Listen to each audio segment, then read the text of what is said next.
contracts and NFTs are unregulated and any loss from such transactions. Here's the thing about change. It's always happening. Mere fragments of time chipping away little by little at reality as we know it.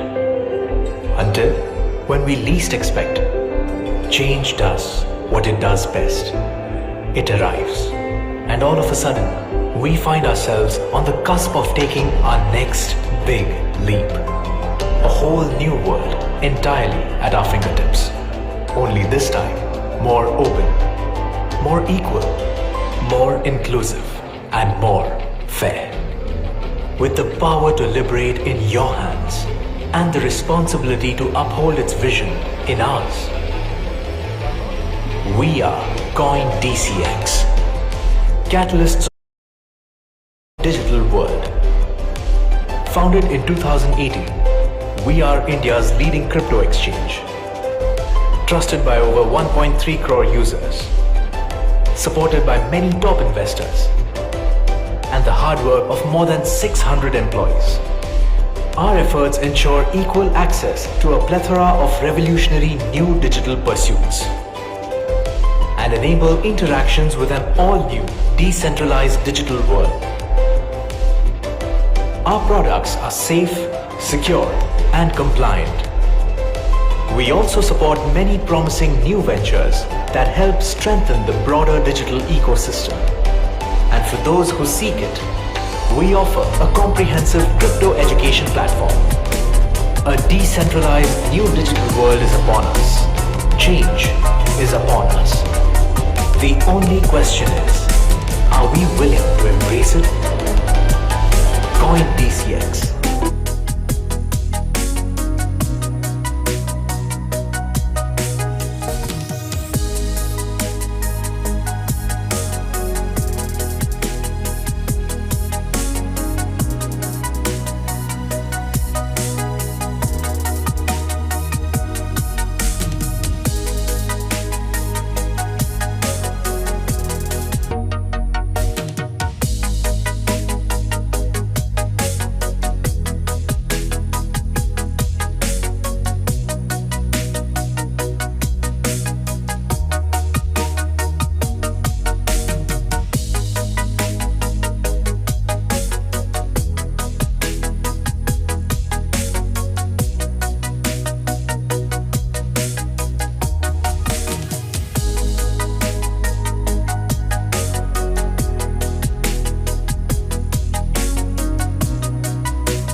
Namaste and a very warm welcome to Namaste Web3 presented by Forbes India and CoinDCX, supported by Bharat Web3 Association.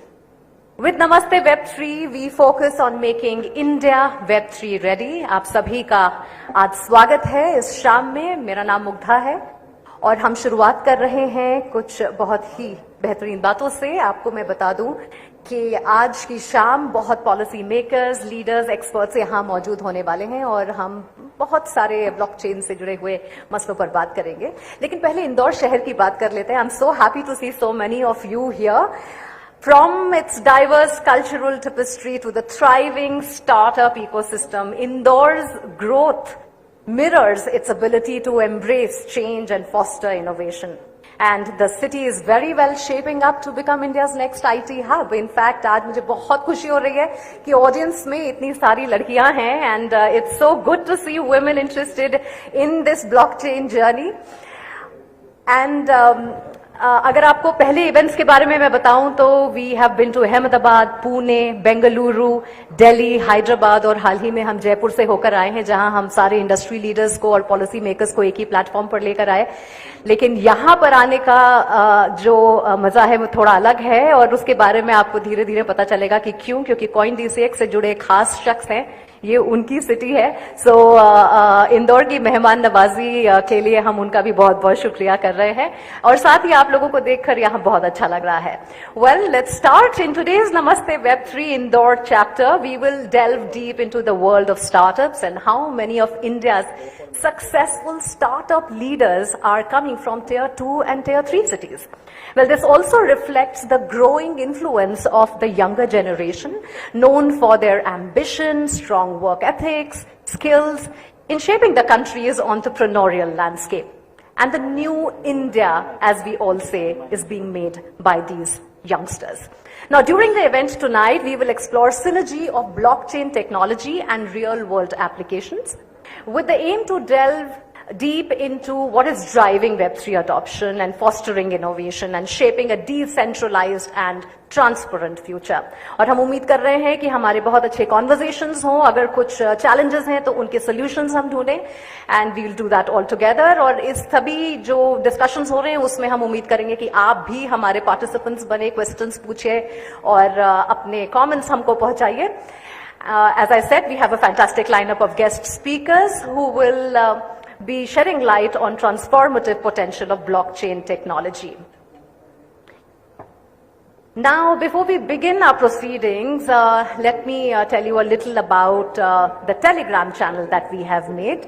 It's a little announcement for all of you. ये एक Telegram channel है नमस्ते Web3 के नाम से, जहां पर हम आपको सारी जानकारी Web3 से जुड़ी हुई देंगे. जो हमारी ये पूरी मुहिम चल रही है उसके बारे में आपको बताएंगे. What is this conclave all about? And we will be updating you about the subsequent chapters.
है वो मेरे को दिखता है. Like when I talk to people, when I talk to founders here, it's clearly evident, and I have myself been on that journey, and I know the power Indore has to become the next emerging IT hub, technology hub of this country. That is the power Indore has, and that is the reason I'm very excited to be here in front of all of you today. And I'm looking forward to hearing the conversation. I think Web3 को आगे ले जाने में इंदौर का काफी बड़ा हाथ होना चाहिए. काफी ज्यादा कंट्रीब्यूशन किया भी है कम्युनिटी. जब भी चैप्टर इवेंट्स होते हैं मैं आता हूँ, काफी एक्साइटमेंट होता है कम्युनिटी के अंदर, और मुझे काफी भरोसा है कि इंदौर से एक नहीं 10-50 यूनिकॉर्न्स निकलेंगे Web3 के. And with that hope and with that confidence I'd like to start the Namaste Web3 Indore session. And it's also special because my parents are here.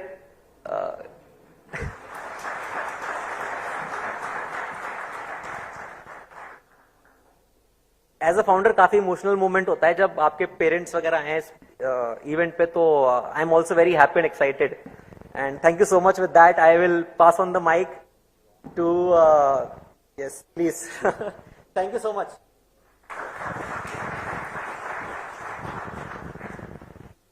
And a big round of applause for the Indori boy who has made it so big, runs a unicorn.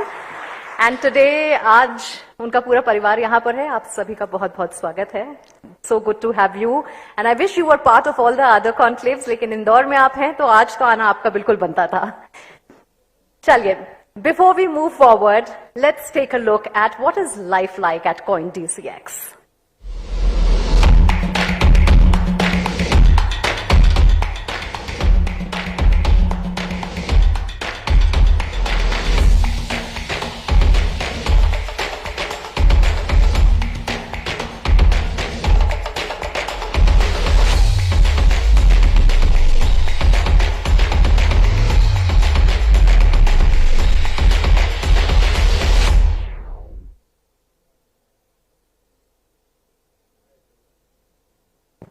All right. Well, in this ever-evolving digital landscape, blockchain technology has emerged as a transformative force, revolutionizing industries, redefining the way we conduct businesses. And today we have the opportunity to learn from the experiences of one such person who has successfully implemented blockchain solutions. मैं गुजारिश करूंगी stage पर आने की हमारे keynote address देने वाले Shri P Narhari ji, secretary and commissioner MSME department. आप secretary sports and youth welfare department government of Madhya Pradesh भी हैं. He is a dynamic individual wearing multiple hats in the government of Madhya Pradesh, and as the secretary and commissioner of MSME department he has been the driving force behind the small and medium businesses. But that's not all. He also takes charge as the Secretary of the Sports and Youth Welfare Department, showing his commitment to the holistic development of the state. With his energetic approach, Mr. Narhari ji is shaping the future of both entrepreneurs and the youth of Madhya Pradesh. So may I please request you to come here, and also may I request Manisha Gupta, Editor Commodities and Currencies Network 18, and Sumit Gupta to please come on the stage to felicitate Narhari ji, and then sir we can have your keynote address. Center stage? Sure.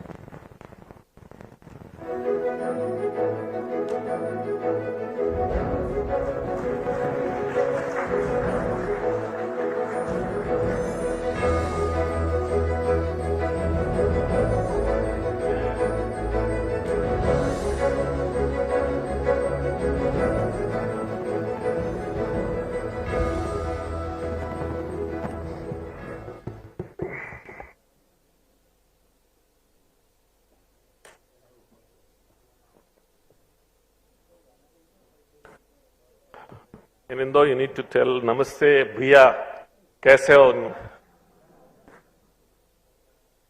At the outset, I would like to thank the organizers of this prestigious event, Namaste Web3, on behalf of Forbes India, CoinDCX,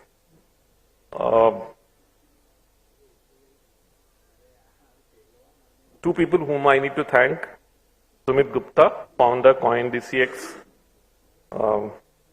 and Raja Sharma for enabling that I come to Indore. I was Subdivisional Magistrate SDM of Mau, 2004. I was Municipal Commissioner Indore 2005-6.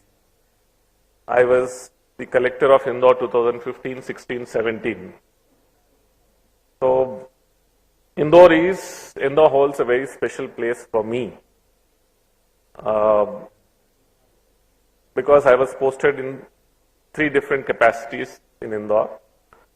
And having seen Indore at different stages of my own administrative life, and also at different stages of Indore growing from being the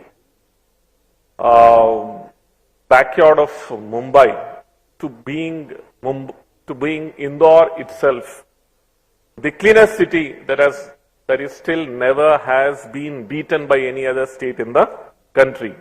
I think that gives a big round of applause to Indore and Indoreans actually.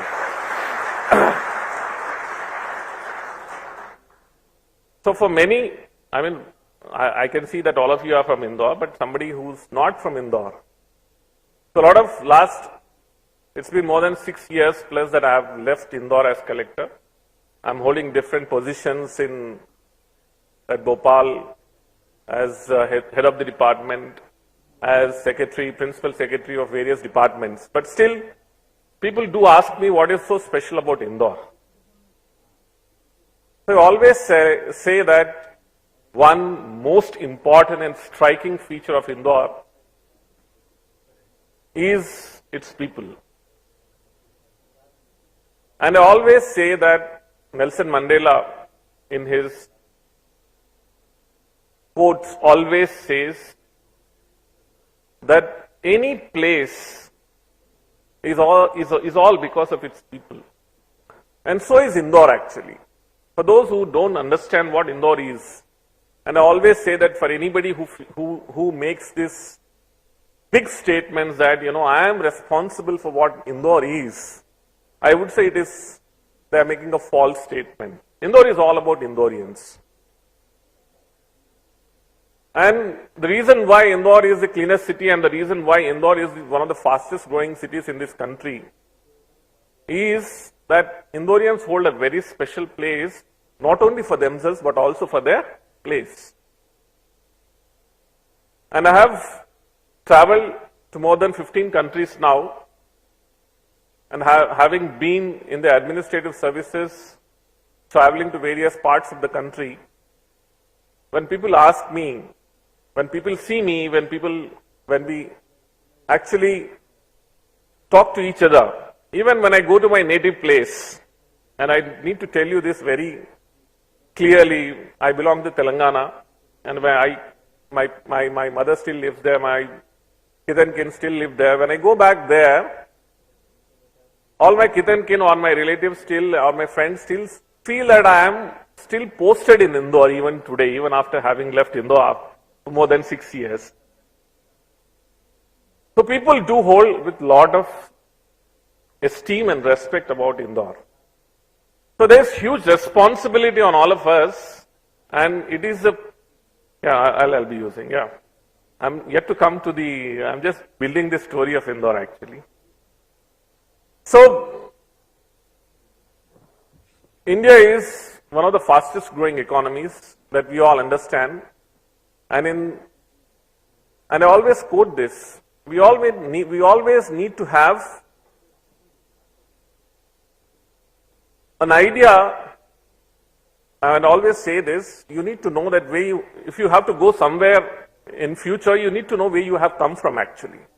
If you don't know where you have come from, you will never know where you will actually have to travel to.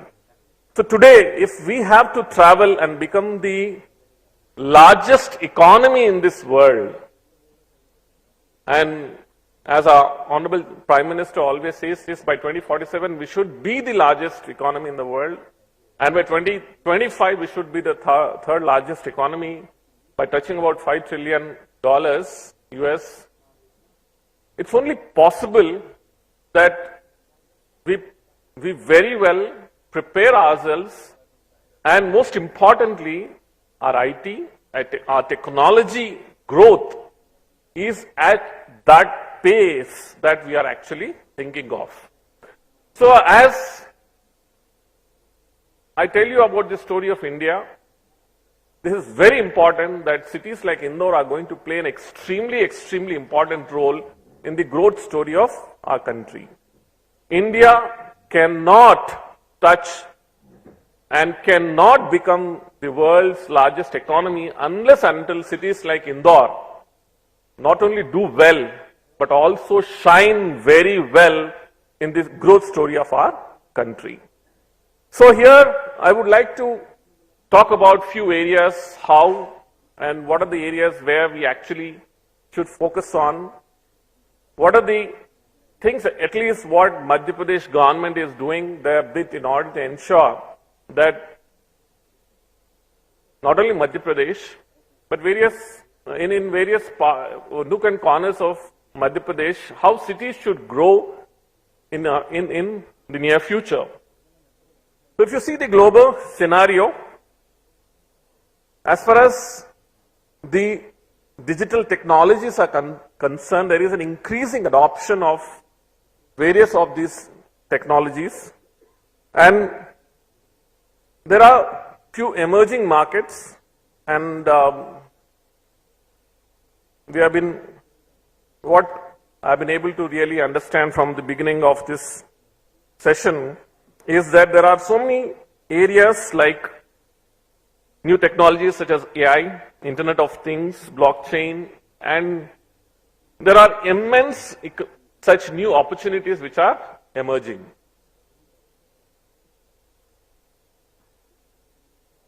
This has been told, and this is what we have been listening to a lot of economists, that we missed the bus many times in the past. The reason why China is ahead of us, the reason countries like South Korea are far ahead of us, is that they apparently caught the right bus at the right time. Maybe it's time that India should not miss the bus. I would say rather, India should not miss the metro this time. So we are going to catch that metro in order to actually reach the growth that we are all expecting. So these are the niche areas that we need to get into. We need to get into and we need to ensure. And I echo the same feeling as what Sumit has just told, that he is a boy from Indore. And we want many such boys and girls from Indore to actually write that growth story. And that is the reason I would say that we are all sitting here, that we don't miss the metro this time. So if you see India's growth story when it comes to the areas of technology, India is now being seen, and we have seen the recent G20 summit that has recently concluded in Delhi. What a fabulous event that it was. And thanks to our administrators, the way actually it was organized. Today, it is not few little countries who are looking at us for little brownies, for little money, for little rupees that they would want us to give them for their growth. Today, the entire of Europe, the entire of East Asia, the entire of USA, UK, and more importantly, we should not miss the most emerging Asia for tomorrow, that is Africa. They are all looking at us that we are going to play, and we are playing a very, very important role at this juncture when it comes to the emerging technologies. And you will see the way India is spending in these areas and the growth at which our IT sector is growing and our software exports are growing, and the increase in professionals that It is happening. And the most important story that we should never miss is the contribution of women in the IT sector. I did my engineering from Hyderabad, and I very frequently go to Hyderabad. And this is a story, maybe this is what it's also going to happen in Indore very soon, or maybe happening. You will not find a single couple in Hyderabad, both working. I mean to say both are working. You will not find a single woman educated and not working. And it is also very pertinent, very important to mention here that the human resource that we have actually been spending into in the last few decades, especially educating our girl children, is now paving way for the growth of Indian economy. It is time, I would like to mention, it is time that every woman who's done their graduation should and must contribute in one way or the other in the growth story of our economy. And this is what is very, very important in the sense, why I'm saying so is that the target that we have set for ourselves, for us to achieve the growth that we are expecting, it is only possible when each and every human resource is put to optimum utilization. And I'm saying optimum utilization. So optimum utilization is when each and every person, irrespective of man and woman, are given equal opportunity. And this is the time when each and every one, when they are able to actually come out of their houses, contribute, that is when our economy is going to really move forward. So, in the Madhya Pradesh, yes, we have been lagging behind a little, but we are not going to be behind many states anymore.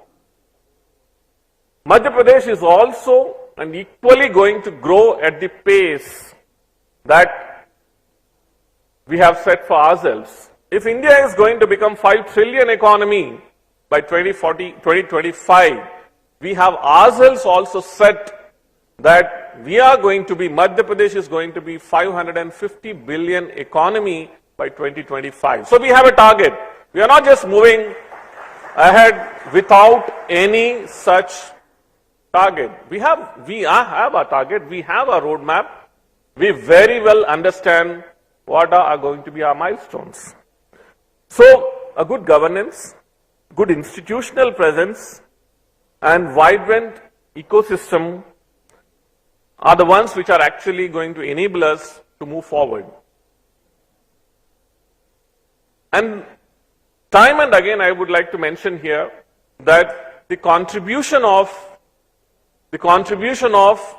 planners, the contribution of economists, the contribution of such eminent institutions, there today, if there is a policy which is on the anvil, which is being made by state government, there is a task force the task force is having such eminent personalities who make a lot of advices, give a lot of advices, and on the basis of such task force, the policy making is being done. So our ecosystem, Madhya Pradesh ecosystem, is extremely moving in the right direction. And we hope in the coming days, with the presence of many such IT and technological interventions and such institutions which are already taking shape, and such institutions which are actually going to further make their presence felt, we are going to increase our footsteps. Now I come to the Indore's growth story. So Indore is the financial capital of Madhya Pradesh. It is the cleanest city. It has 4 IT SEZs. It is the smart metro city which is emerging. There is this Indore-Pithampur economic corridor. Now, more importantly, what I feel is after the GST regime, after the boundaries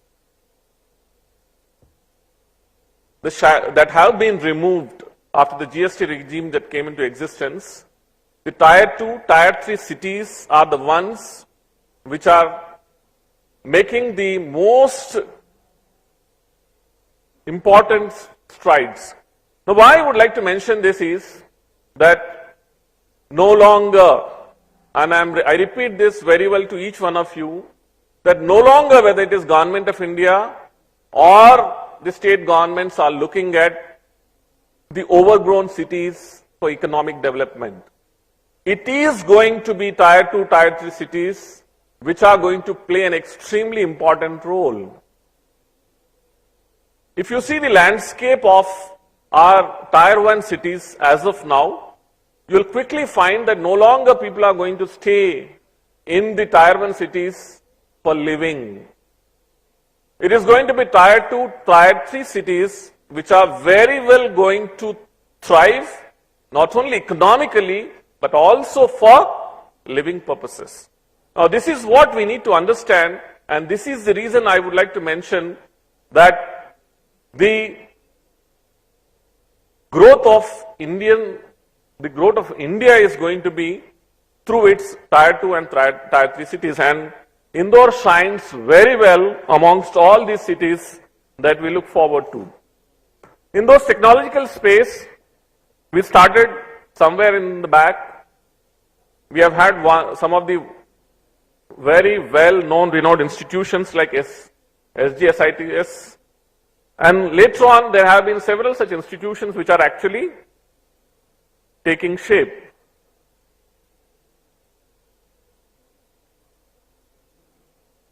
The land rates of any city actually determine, and land rates of the outskirts of any city actually will determine the amount of economic activities that are actually taking place. So I would request you all to actually sit with the real estate guys to understand what are the land values on the peripheries of Indore, periphery of Bhopal, Jabalpur, and try to also look at what are the land values on the periphery of even the Tier 1 cities. That will clearly mention and show to you how the economy of that city is going to be in coming 10 years or 20 years.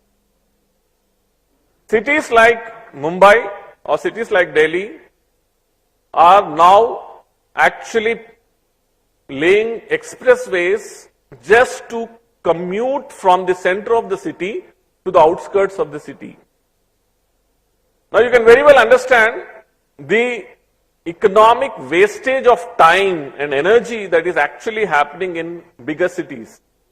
And this is where we need to look into how Tier 2 cities, Tier 3 cities like Indore are actually going to play an important role in that direction.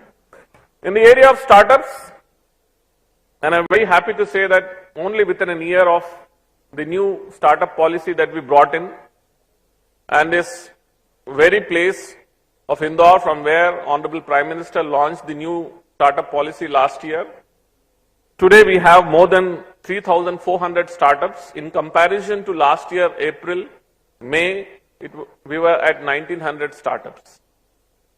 See the contribution of women. We have 45% of these startups owned by women. I was hoping for an applause for women. The Women's Reservation Bill has just been passed in the Parliament, and rightfully so. And as I mentioned to you in the initial part of my discussion, the human capital has to be optimally utilized, whether it is socio-economic or political activities. Everywhere there has to be presence of both the gender. So 45% of Madhya Pradesh startups are owned by women. Indore alone has nearly 1,239 startups, and you can, in comparison, see that out of 3,400, more than 1,200 belong to Indore. So there are a lot of ideas, innovation, and there is a lot of flight of people with ideas and innovation moving to city like Indore for better opportunities, and that's what it happens. You will find that young boys and girls with a lot of ideas, innovation are moving from smaller towns of Madhya Pradesh to Indore, only to see to it that their ideas are properly incubated, they get better investors, there are better people who can guide them, mentor them for their startups to grow. So we are spending a lot of time and energy, and we have also brought in alternate investment funds, and many new ideas are being brought into to ensure that our startups really grow. We are not behind any other state or any other city of this country. So there is a startup park which is coming up in Indore. There are the IT park, the units of 3 and 4 are going to be established very soon. And this is how the Indore startup park is going to look like when it is completed in near future. The new IT parks units are going to definitely come up. Most important thing that I would like to mention here is the proposed new ITES, ESDM and data centers policy, which is going to be approved by the Cabinet of Madhya Pradesh very soon. And I would like to tell you in advance that this policy is like the MP startup policy, extremely advanced, extremely IT friendly, and also if you see the upcoming areas like data centers, why city like Indore or cities of Indore or outskirts of Indore, or outskirts of cities like Jabalpur or Gwalior or Bhopal or Ujjain are going to be really a better place in comparison to places like outskirts of Mumbai, how it is going to be more economical or how it is going to be better from a utilization point of view. We have incorporated all those suggestions from the relevant industry guys, and you will find that this policy will be another watershed in the area of IT, ITES, ESDM in Madhya Pradesh and in our country. And people will definitely talk about the way it made a lot of waves when it comes to the startup policy of Madhya Pradesh. The Madhya Pradesh IT policy is definitely going to be a watershed in coming days. I thank you for giving me this opportunity and allowing me to speak and express my views. I once again thank organizers for this wonderful event, and I do wish that we are extremely accessible when it comes to ideas, innovation, policy initiatives, policy changes. I like each one of you to come forward.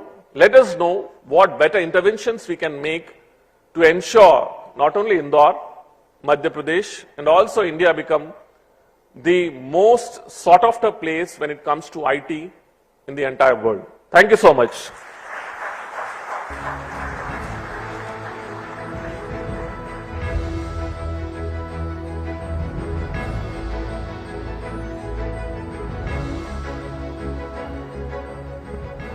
Thank you, sir. Thank you for that address. You're leaving the audience at a very high note, and I hope they are participating in the journey that the state of Madhya Pradesh and also Indore is going to take. May I request Manisha and Mr. Gupta to please come on stage.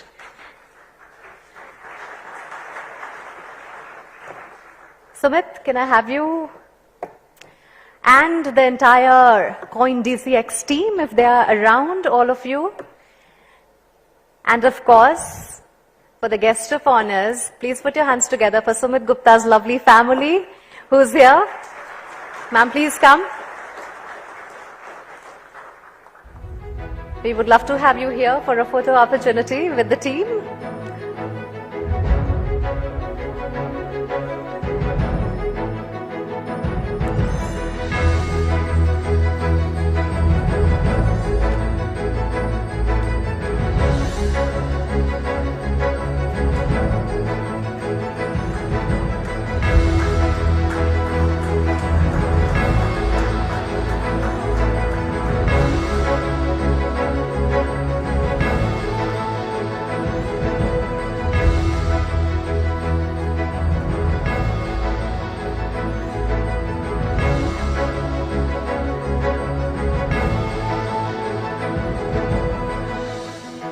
Well, a proud moment for Mr. and Mrs. Gupta to be here and the family to be part of CoinDCX event this time.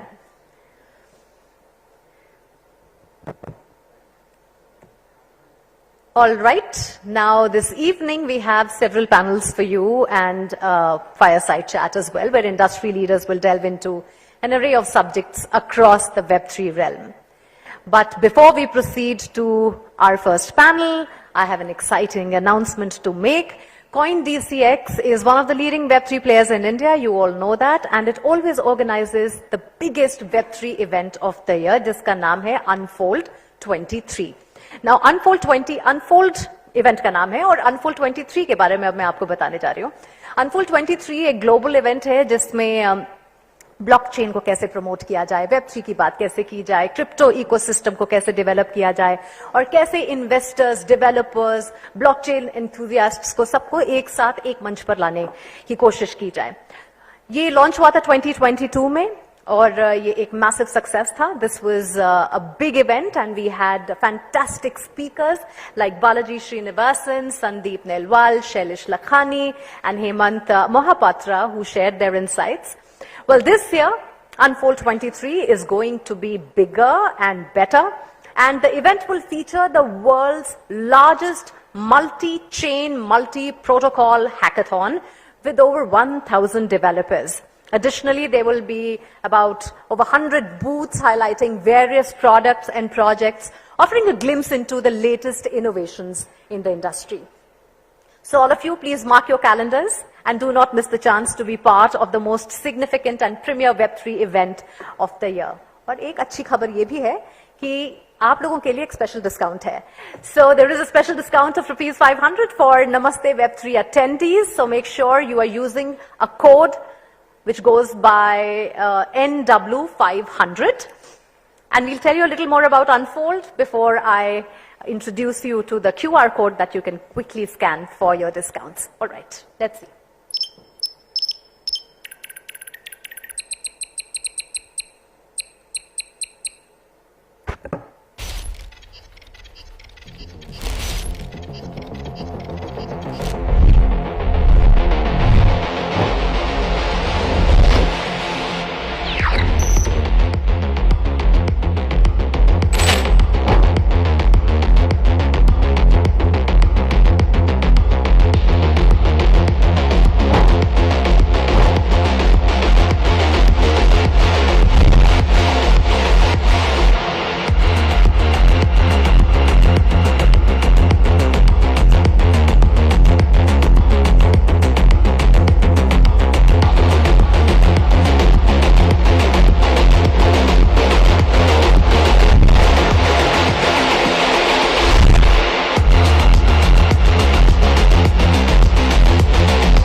So there you go, 19th to the 21st of October, Bengaluru. You can scan the QR code and register for Unfold 2023 and get the early bird discount that we spoke about. All right. I see phones up. Are we good to go? Super. So now, ladies and gentlemen, it's time for the first session of the evening. And the topic for the conversation is entrepreneurship in the Web3 era. Now, the world of entrepreneurship is constantly evolving with the rise of Web3 technologies. New wave of opportunities and challenges have emerged. However, navigating the Web3 landscape requires a unique set of skills and strategies to thrive in this decentralized ecosystem. और अगले session में हम यही जानने की कोशिश करेंगे कि वो क्या skills हैं, क्या strategies हैं और कैसा mindset होना चाहिए एक successful Web3 entrepreneur बनने के लिए. And who best to talk about it than Sumit Gupta himself, and of course may I also invite Manisha Gupta on stage to take the conversation forward with Sumit. I am looking for Sumit. Sure.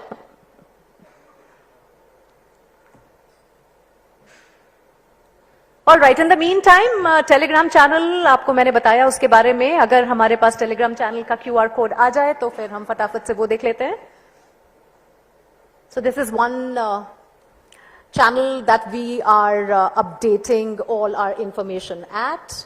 You all can scan it and we will let you know about our upcoming programs and all the conversations really that are happening around the theme of blockchain.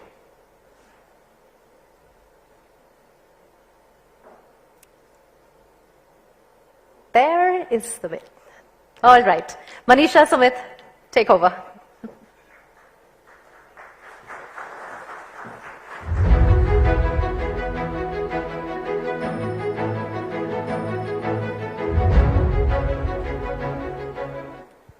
Thank you, Mugdha, for that. Thank you, Mr. Narhari, for making time. And you actually set the context for this and all the achievements that you've told us that Indore and Madhya Pradesh has. Believe me, we did not know a lot of those numbers there. So thank you so much for your time. We really appreciate that, sir. And taking on from there, Mr. Indore. Yes. You did know that, right? No, I knew you were from Indore, but yeah, Mr. Indore, yeah, that. Sumit, one, कैसा लगता है इंदौर में आके हमेशा? The proud moment. Clearly, the parents are beaming with joy and pride there. Indore is very close to my heart. Actually, काफी दिल के करीब है और I think people know that already. A lot of my friends know how much I love Indore and I have been very vocal about it on various social platforms as well. I love the food. I love the people. I love the vibe of the city. Everything is so convenient. In fact, this is the city, like sir mentioned, if I want to settle somewhere in the future, it's such a clear choice. And this is not just coming from me. There are so many friends who are my colleagues from IITs, IIT Bombay, IIT Delhi, and whoever been, close to Madhya Pradesh, they know that this is the city of choice for them, to live. And I think Indore has everything.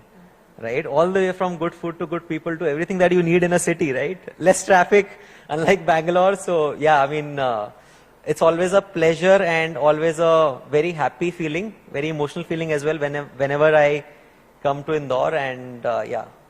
As Mr. Narhari was pointing out, कि जो cities हैं जैसे Bombay and Delhi, I absolutely agree with you, sir. हम Bombay से हैं और एक जगह से दूसरी जगह travel करने में हमारा आधा दिन निकल जाता है. So yes, the productivity does get impacted in some sense. And as he said, tier 2, tier 3 cities have way more opportunities and way more growth that we can see going ahead. So first of all, आपसे ये जानना चाहेंगे कि क्या story है CoinDCX की? क्या parents ने बोला क्या कर रहे हो तुम? मतलब आराम से पढ़ाई करो, नौकरी करो, entrepreneur कैसे बन रहे हो? And you started at a time when it wasn't really up there. Yeah. So what has been the story? How was their reaction? So, I am very fortunate. I am very fortunate to have parents like this because they have always been supportive. In fact, when I was leaving my job at Sony, तो after IIT Bombay graduation, मैं Sony में job करता था. 1.5 साल मैंने काम किया वहाँ पे और मुझे पता था कि mom dad कभी मना नहीं करेंगे. उनको जो they fully trust me, उनको पता है कि हाँ जो करेगा अच्छा करेगा. And then मैंने job छोड़ दिया. उसके बाद बताया हाँ FYI, this is what I have done and मेरे को startup करना है. And right from that moment, but Indore में उतनी अपॉर्चुनिटीज थी कि आप स्टार्टअप कर सको, वो भी आईटी में, वो भी एंटरप्रेन्योरशिप के तरीके से? उस टाइम पे I think startup ecosystem India काफी अर्ली स्टेज पे था. आई थिंक 2015 की बात है, जब मैं जापान में काम करता था, टोक्यो में छोड़ के इंडिया आया. कोई लाइन ऑफ साइट नहीं थी, कुछ नहीं पता था क्या करूंगा. अच्छी खासी job, like very good job as a fresher, like you get very attractive salaries everything, and पता नहीं था कि क्या करेंगे, बट ये पता था कि इंडिया में कुछ करना है, कुछ बनाना है. और फिर आई केम टू मुंबई, एंड जो मेरा को फाउंडर है नीरज, वो भी मुंबई, हम लोग IIT बॉम्बे के दोनों हैं, वहां चालू किया. उसमें इंदौर भी आते रहते, समझते रहते थे, एंड इंदौर से भी काफी अच्छे स्टार्टअप्स निकले हैं. और मुंबई उस टाइम पे काफी अच्छा हब बना हुआ था, राइट, स्टार्टअप्स का 2014-15. अभी बैंगलोर काफी उसमें चल रहा है. मेरे को लगता है मुंबई और Bangalore, while they have given birth to so many startups, I think, like sir mentioned, cities like Indore over the next decade are giving the rate at which these startups will come from these cities is phenomenal. And मेरे सारे दोस्त अच्छी अच्छी job छोड़ छोड़ के इंदौर में settle होके कंफर्टेबल लाइफ जी की यहाँ पे कंपनी बना रहे हैं. क्या, like you can clearly see the trend. So वहां से आई थिंक फैमिली काफी सपोर्टिव. कभी, because see when you are working in a field like Web3, you know, blockchain, crypto, it's so complex. आप पहले फैमिली को convince करो, फिर बाहर लोगों को सिखाओ, फिर आप रेगुलेटर से मिलने जाओ. It's so complex. But when you have the support and blessings from your family, I think journey काफी आसान हो जाती है. बिकॉज मैं काफी बार बोलता हूं कि स्टार्टअप करना आसान नहीं है, काफी मुश्किल होता है, काफी उतार चढ़ाव आते हैं, और काफी चैलेंजिंग होता है. बट अगर आप एक इमर्जिंग टेक्नोलॉजी में स्टार्टअप करते हो, जहां पे रेगुलेशंस नहीं है, जहां पे पॉलिसी में चैलेंजेस आते हैं, जहां पे आपको टैलेंट पूल नहीं मिलता, और जहां पे ऐसी उस कटिंग एज टेक्नोलॉजी पे काम करो जहां पे आसपास लोगों को एजुकेट कराना है, अवेयर कराना है, कैटेगरी खड़ी करनी है, वो और बड़ा चैलेंज होता है. सो आई थिंक उस केस में आई थिंक बहुत फील होता है, एंड काफी वैल्यू होती है कि आपके आसपास के लोग आपको सपोर्ट कर रहे हैं, बिकॉज हर कोई नहीं समझता. तो and that is the reason I think they deserve applause from everyone. Well, absolutely. I mean, as you said, कि उस time पे startups करना बहुत मुश्किल था, but Mr. Narhari, the kind of numbers that you have posted, nearly 4,000 startups, and with the kind of regulations and support from government that we've seen coming in, I'm sure things are much better right now, especially for the new technologies here. Absolutely, absolutely, and काफी अच्छा लगता है देख के कि 5 साल पहले लोग कैसे टेक्नोलॉजी को देखते थे और आज कैसे देखते हैं. और आई थिंक एक जर्नी है, मतलब ओवर द टाइम मेरे को बहुत स्ट्रॉन्ग कन्विक्शन है. एंड नाउ तो we know, like in G20 regulations there is a clear cut sort of consensus that globally regulations आने चाहिए, and I think that is the right way forward, right? Every new technology has both sides, and it's important to regulate it and have the guardrails in place ताकि उस technology का सही मायने में use किया जा सके. And I think Web3 is such a powerful technology. I think we will have one discussion. But मेरे को लगता है कि इंदौर का, like sir mentioned, real estate market is very fast, growing so much so that I know my friends in Bangalore who want to invest in Indore. But कैसे करें? 1 करोड़ रुपए, 2 करोड़ रुपए नहीं होता. But if you can leverage Web3 and blockchain to tokenize real estate, such a powerful use case. Such a powerful use case. Anywhere in the country will be able to invest in Indore and get upside out of it, right? It just opens up a lot of possibilities. Every real estate transaction is so inefficient right now. It takes days, and such a lengthy process takes 5%, 8% of the cost. Like billions of dollars can be saved every month by just adopting blockchain technology and putting it into these systems, right? I think I'm very excited about that. So, you know, the thing that is said is that to confirm, rather to convince a traditionally run company to tell them to come to blockchain, single company would not come for that. उनको होता है कि पूरा value chain वहां पर shift हो. And in any case कहा जाता है कि जो भी नई टेक्नोलॉजी होती है, blockchain for that matter, is a long term technology. It will take its own sweet time. How have you seen the progress? What's your sense on where are we headed? I think very, very important question, and the simplest way to understand that would be आप 20 साल पहले सोचो internet कैसा था, right? And I keep giving this example because when you see that, you will start realizing कि कितना time लगता है किसी टेक्नोलॉजी को अडॉप्ट होने में, और उस 10 साल के पीरियड में कितना ज्यादा इंपैक्ट वो क्रिएट कर सकता है. 20 साल पहले whenever we did any transaction, everything was offline, all the way from booking bus tickets to even getting an auto outside your, if you want to go to a railway station, आपको बाहर पहले bike से auto लेके आओ घर पे, फिर आपको मिलता था. That's your childhood? Yeah, I mean, like, that is how it used to happen, right? And railway station का टिकट, तो रेलवे स्टेशन जाओ, वहां से टिकट कराओ, वो दुनिया 20 साल पहले, not very far away. I still remember when I got the computer, telephone के मॉडेम से कनेक्ट करके फिर वो एक आता था कनेक्टिंग टू द इंटरनेट, फिर 5 मिनट वेट करो, फिर इंटरनेट चलता था. तब से लेके आज same internet, same communication protocol enables you to do everything that you can imagine. कुछ भी दुनिया में हर चीज आप अपने मोबाइल से बैठे बैठे कर सकते हो. 20 साल का अंतर है, ज्यादा अंतर नहीं है. वर्ल्ड ऑफलाइन से ऑनलाइन हुआ 20 साल के अंदर. Everything, pretty much everything is online. Companies who were doing offline have now online presence, so much so अगर आप ऑनलाइन नहीं हो तो you are going to get disrupted. You will become irrelevant. Similarly, I feel in the Web3 world, right now we are building the infrastructure layer of it. Infrastructure that solves for scalability. कि कल को अगर कोई Web3 application आएगी which is built on internet leveraging blockchain technology, वो उस application पे millions of transactions per second कैसे होंगे? That is scalability problem. I think we have pretty much solved it. I think the fees is going to get lower with it, proof of stake. I will not go into the technicalities of it, but that is a solved problem now. Scalability is solved. User onboarding, because कितने simple आप use कर सकते हो वो भी solved है. तो मेरे को लगता है कि अभी एक ऐसा पॉइंट चल रहा है जहां पे जैसे ऑफलाइन टू ऑनलाइन बिजनेसेस बने थे, ऐसे off chain to on chain, basically blockchain पे बिजनेसेस आएंगे. And over the next 5-10 years we will not realise कि पीछे ब्लॉकचेन है. Just like we don't realise what a TCP IP protocol is when we still use the internet.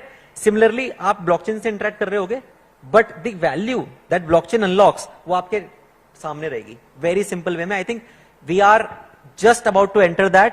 And regulations, because अगले 2 साल के अंदर मेरे को काफी स्ट्रॉन्ग कन्विक्शन है कि रेगुलेटरी क्लैरिटी बहुत जल्दी आ जाएगी, 2 साल के अंदर आ जाएगी.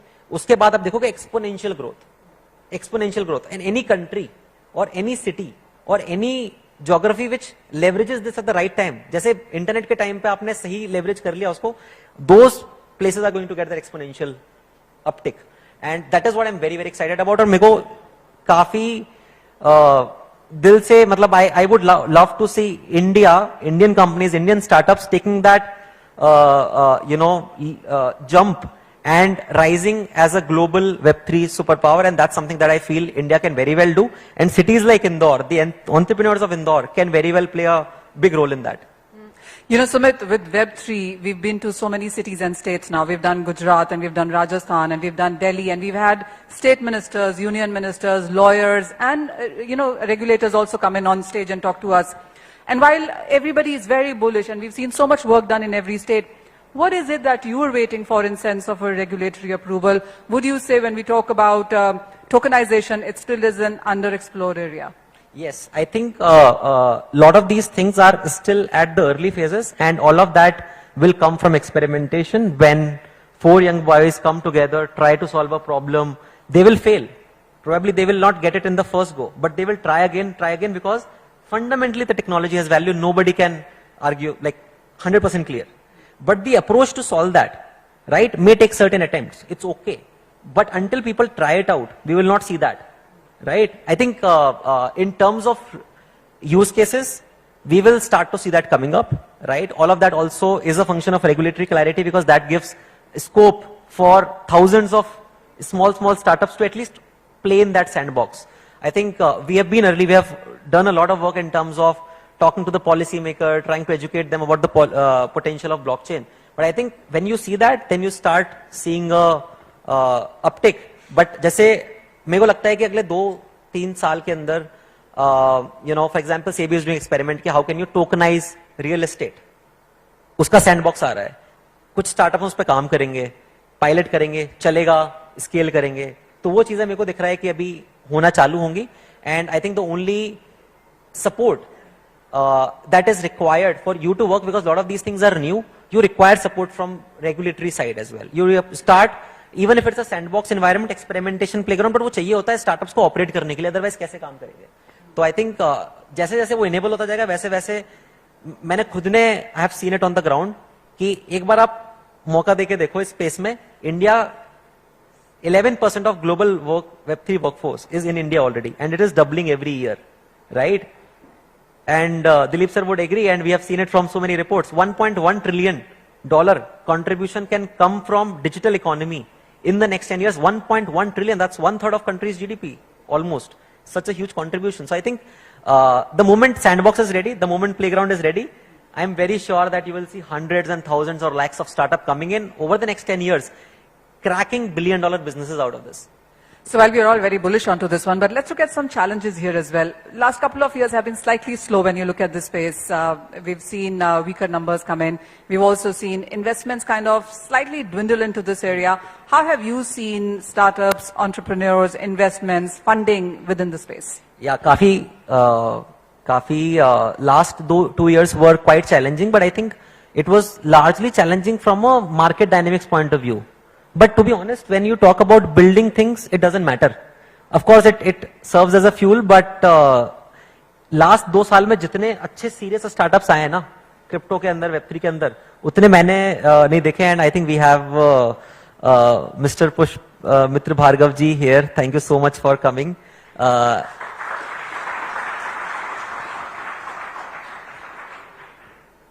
We were just talking about, the space overall and the challenges. I think last 2 साल में funding कम हुई है, but मेरे को नहीं लगता कि number of startups कम आ रहे हैं. Number of startup उतनी तेजी से आ रहे हैं, और in fact I think the quality of startup is better, because अब लोग सिर्फ startup करने के लिए नहीं आ रहे हैं. अब उनको पता है कि यार अच्छा ठीक है, मुझे space में genuine interest है और space में long term के लिए बना रहा हूँ. So overall quality of startup has increased a lot. And जितना बिल्डिंग और जितना इनोवेशन टीम ने किया है इस 2 साल में, आई डोंट थिंक हमने पिछले 3 साल में उतना किया, because there is so much that you have to work on. इतनी सारी प्रॉब्लम्स हैं. तो while funding availability all of that is cyclical in nature, control में नहीं होता वो, but I think these are some of the best markets to build solid companies from ground up. And I think the team has done fantastic work, and I know that there are so many people who are building startup in this time. And एक बार चालू करेंगे, 1-2 साल तक बनाने में time लगता है, फिर जैसे ही मार्केट रिकवर होगा तब पैसा मिलेगा, right? Then the funding will be available. I think it's all cyclical. Just one more question on the regulations part of it. While we are waiting for that, and there have been various statements coming in, we've seen various papers as well. G20 में से भी कुछ निकल के आया है. And then there have been, ministry also suggesting that there have been some crypto crimes as well. So there is a plus and a minus both to it. As CoinDCX, how are you approaching this? And now, what is the future now for CoinDCX? How do you foresee this? Yeah, मेरा काफी strongly मानना है कि ये space को regulate होना चाहिए, और that is the only way forward. Government has taken a call that we don't want to ban it, we want to regulate it. Obviously, there will always be bad actors when you don't have guardrails in place. I think regulation वो solve करता है.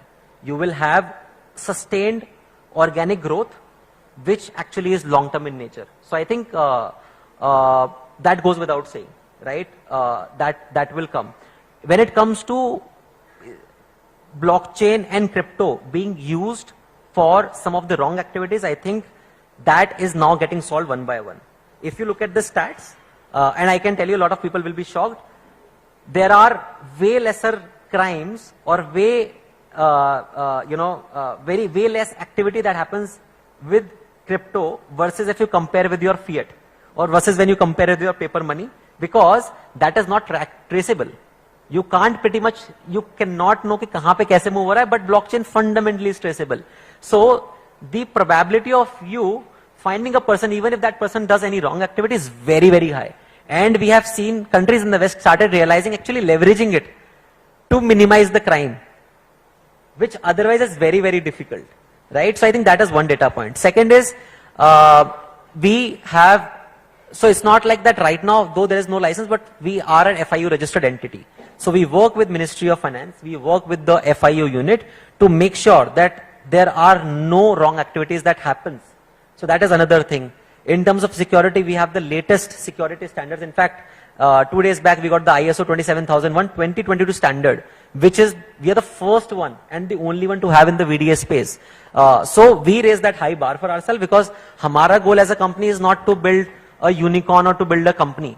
मेरे को लगता है हमारी responsibility है industry खड़ी करनी है इंडिया में, एंड एक बार वो करेंगे then it creates a chain reaction. एक कंपनी से 4 कंपनी आती है, 4 से 16 आएंगे, 16 से 64 होंगे. And if we are able to play a small contribution in being a company और a startup which is creating that category from ground up, उसके लिए हमें अपने लिए भी हाई बार सेट करना पड़ेगा, और हमें इंश्योर करना पड़ेगा in terms of safety, simplicity, reliability, trust. We set that benchmark and create that kind of ecosystem which is organic, which is with good actors, and any bad actor or any wrong activity should not be allowed as part of this ecosystem, and regulation ensures that. So in the process, we are working with the government, we are working with the right stakeholders to make sure and give them the ground sort of situation that, okay, these are the things that will other countries have done, और आप ये करेंगे तो इससे ये सारी चीजें solve हो सकती है. So the solutions are there. It's just a matter of time. So one final line, where do you see CoinDCX in, let's say, 5 years from now? Tough question, but I would still answer. मेरे को लगता है CoinDCX 5 साल में India की सबसे बड़ी technology company in the Web3 space होगा. And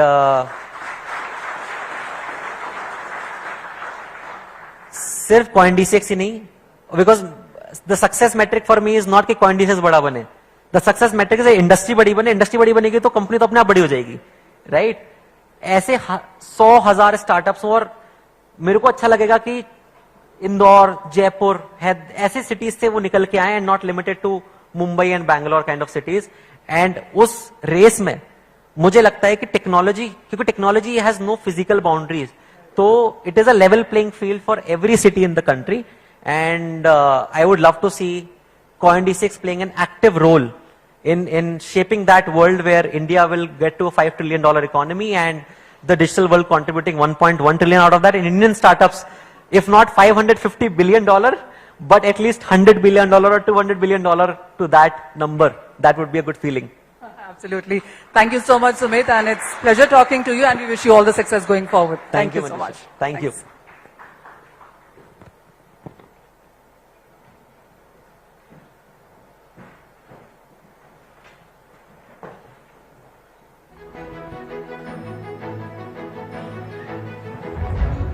This is such an inspiring interaction. I'm sure यहाँ पर audience में ऐसे कई लोग हैं जो कि सोच रहे हैं कि जिन वो 4, 16, 64 कंपनियों की बात सुमित कर रहे हैं, शायद उनमें से कई कंपनीज को शुरू करने वाले यहाँ पर मौजूद हों, और आज एक ऐसा इंस्पिरेशन लेकर जाएं कि आने वाले टाइम में to get on this journey you can all come together and learn a lot, and also learn a lot via these conclaves and conferences where we are trying to bring to you all the experts and all the information that you need to get on this blockchain and Web3 highway. All right, quick announcement. Telegram channel. जिन लोगों ने नई QR code scan किया है, quickly do that. We have that, and then I want to proceed with our chief guest. All right, so this is the Telegram channel for Namaste Web3. You get all the information here. You join us. You get to know about all our subsequent chapters. हम क्या कर रहे हैं, अभी तक क्या हुआ है, क्या होने वाला है, and Unfold 23 के बारे में भी आपको सारी जानकारी यहाँ से मिलेगी. All right. Let's talk about the internet industry, which has seen significant growth in the recent decades. और जैसे कि सुमित ने बोला that 20 साल में इंटरनेट कहाँ से कहाँ पहुँच गया है. When you mentioned that modem वाली आवाज, I could actually feel that modem वाली आवाज सुनाई मुझे भी दे रही थी कि कैसे हम लोग उस टाइम पे करते थे, और आज 5G का जमाना है where everything is so smooth and swift. Well, projections also suggest that India will have around 900 million internet users by 2025, and considering that 11% of the global Web3 community originates from India, it's clear that India is poised to take a leading role in shaping the future of the web, and this revolution has already begun. To talk more on the future of Web3 startups from Indian cities like Indore, हमारे खास मेहमान हमारे साथ जुड़ गए हैं. May I please welcome on stage Shri Pushyamitra Bhargava साहब, mayor हैं आप नगर निगम इंदौर के. आपका बहुत बहुत स्वागत है. Can I please have you here, sir? Sumit and Manisha, can I also have you on stage for the felicitations before sir begins his address?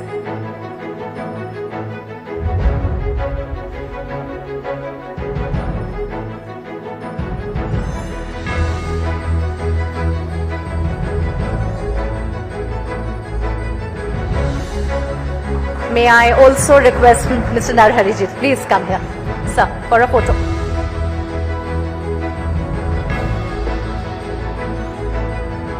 Can you please have a photo?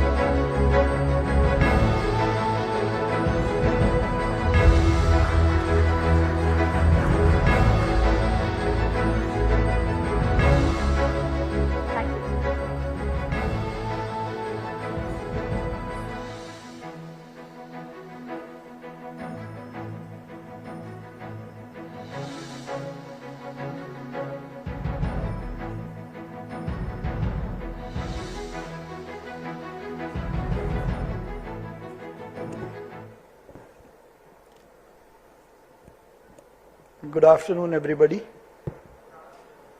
It's really a matter of great pleasure for me to have words about the Web3 technology, because there was a time when I was begging to my parents for a computer, that too a desktop, to learn what is internet or the ways to interact by means of e-technology. But today we are discussing the future of Web3 technology, and it becomes more important when it not only governs the financial, economical aspect, but it even regulates your thought process. The more important is the thought process which we adopt, because this Web3 era or Web3 technology is all about interacting with the internet. It is not only using internet, it is all about how we interact with the internet. So first of all, I am really thankful, being the mayor of Indore, that this discussion, this deliberation is being organized by the Forbes and the CoinDCX, and especially to Mr. Sumit and Raja Sharma ji, who were instrumental in bringing me to this platform for a discussion, that how Indore is a great platform for this Web3 technologies. As you all know, और जैसा प्रधानमंत्री जी ने भी कहा है कि इंदौर एक दौर है. आप में से शायद सब लोगों को नहीं पता होगा कि प्रधानमंत्री जी ने ये बात क्यों कही थी. The Honorable Prime Minister was in Indore during the NRI summit, and he started his speech with the line, Indore एक दौर है. और वो ऐसा उन्होंने इसलिए कहा कि देश भर में जब बाकी शहर किसी काम को करने के बारे में सोचते हैं, तब तक इंदौर वो काम कर चुका होता है.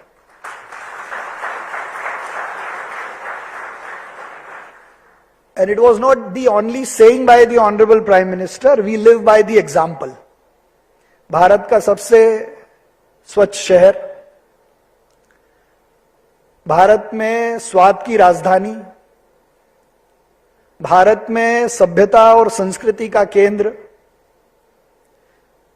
आपके लिए बिजनेस पॉइंट ऑफ व्यू से देश के दिल में ये जगह है. आप उत्तर, दक्षिण, पूर्व, पश्चिम से कहीं से भी जल्दी से इंदौर आ सकते हो.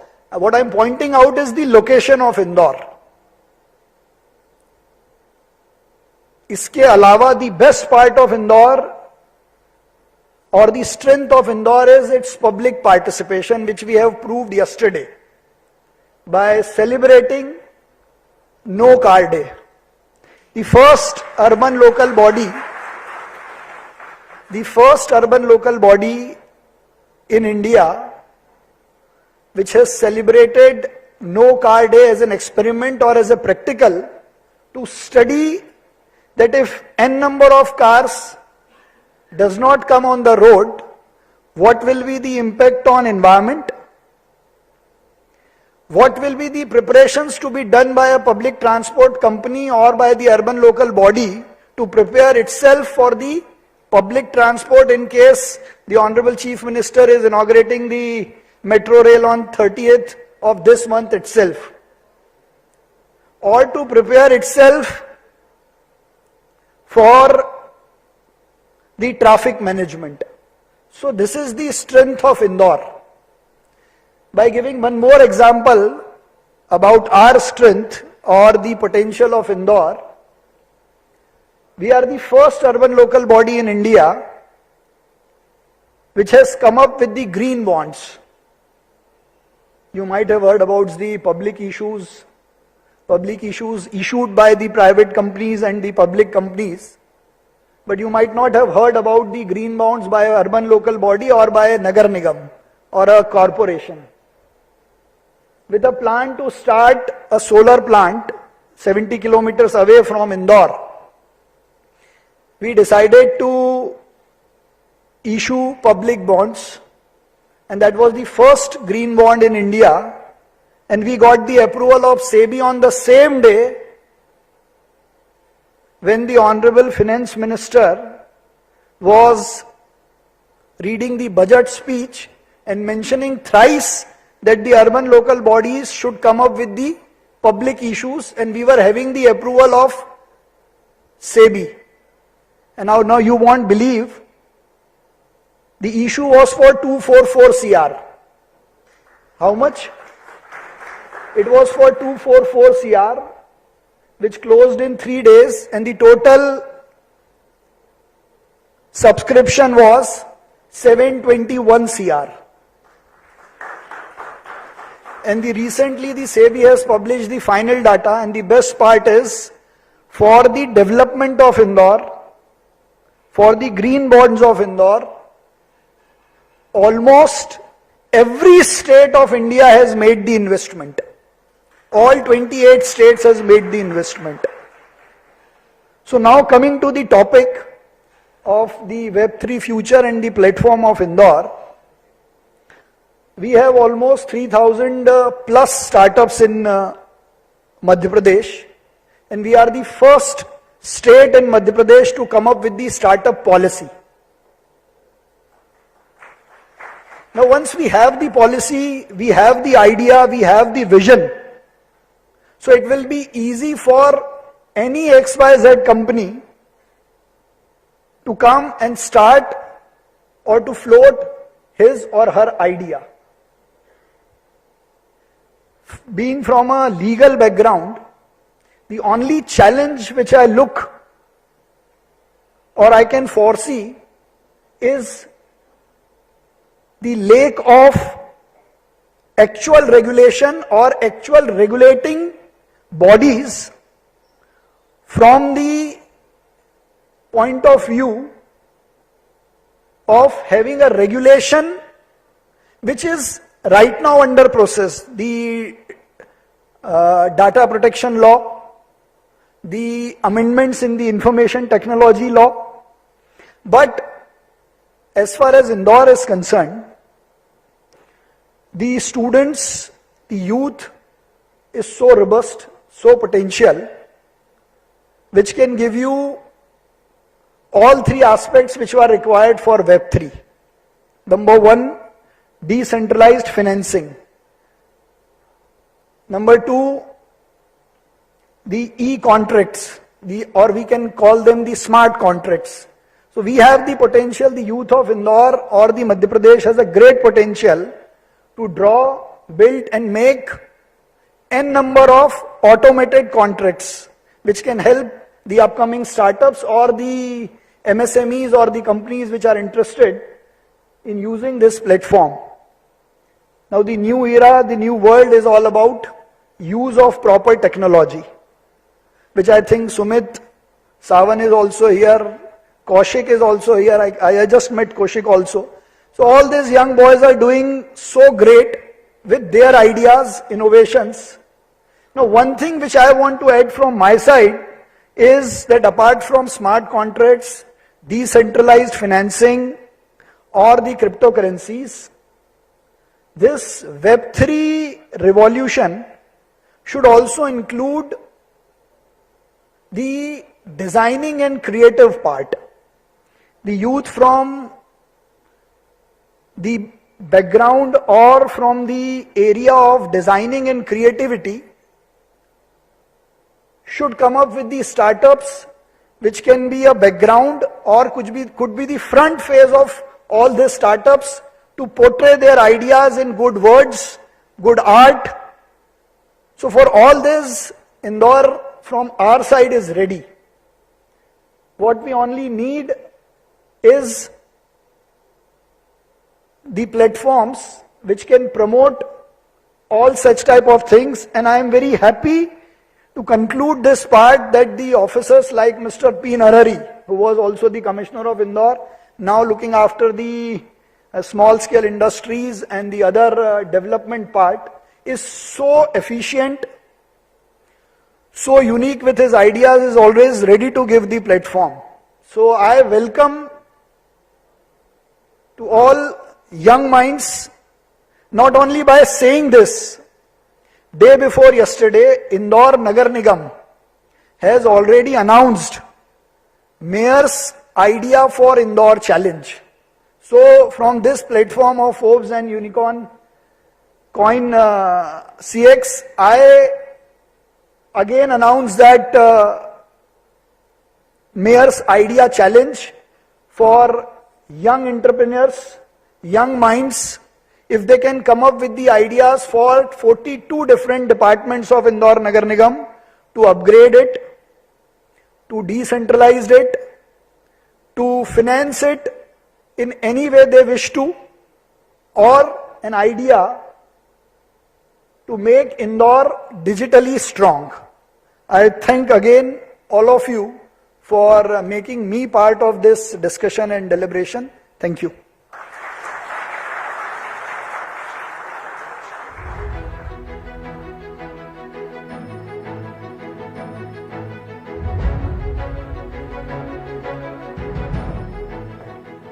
Thank you, sir. बहुत बहुत शुक्रिया. Mr. Shenoy wants to come and say something.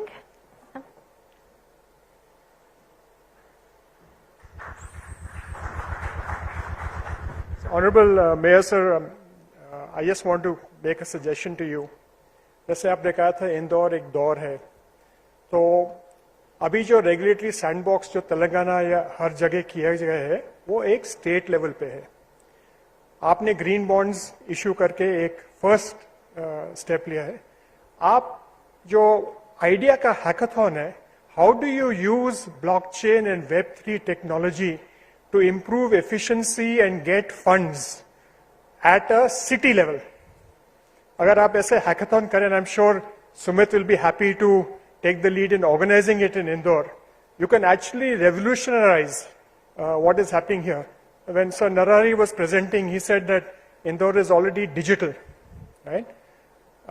If you attach NFTs to it, you look at doing the whole thing of property tax, you can actually get huge change in compliance. If you streamline all these certificates, today your municipal corporation has to look at, any municipal corporation has to look at different certificates. Put it on a blockchain, get young people from Indore to do startups and actually create this so that they can, your work becomes very easy. So I just wanted to leave this thought with you, and when I am in the panel, I'll actually share with you. I have a small contribution to make to Indore, but that's later. Thank you very much.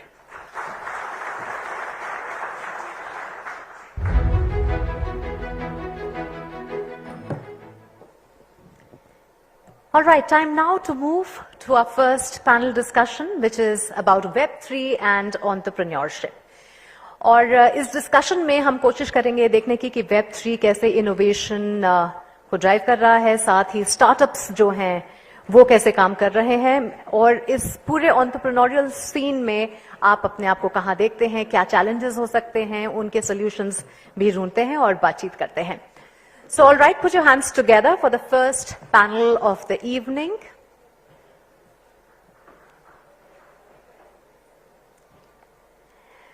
May I request Manisha to come on the stage to moderate this session. And for this panel, please put your hands together for Dilip Shenoy, Chairman Bharat Web3 Association, Kaushik Bhargav Bhute, co-founder and CTO Zoth.io, Ankush Tiwari, co-founder ZBlocks, and Aritra Sarakhel, director and founding team A&Q.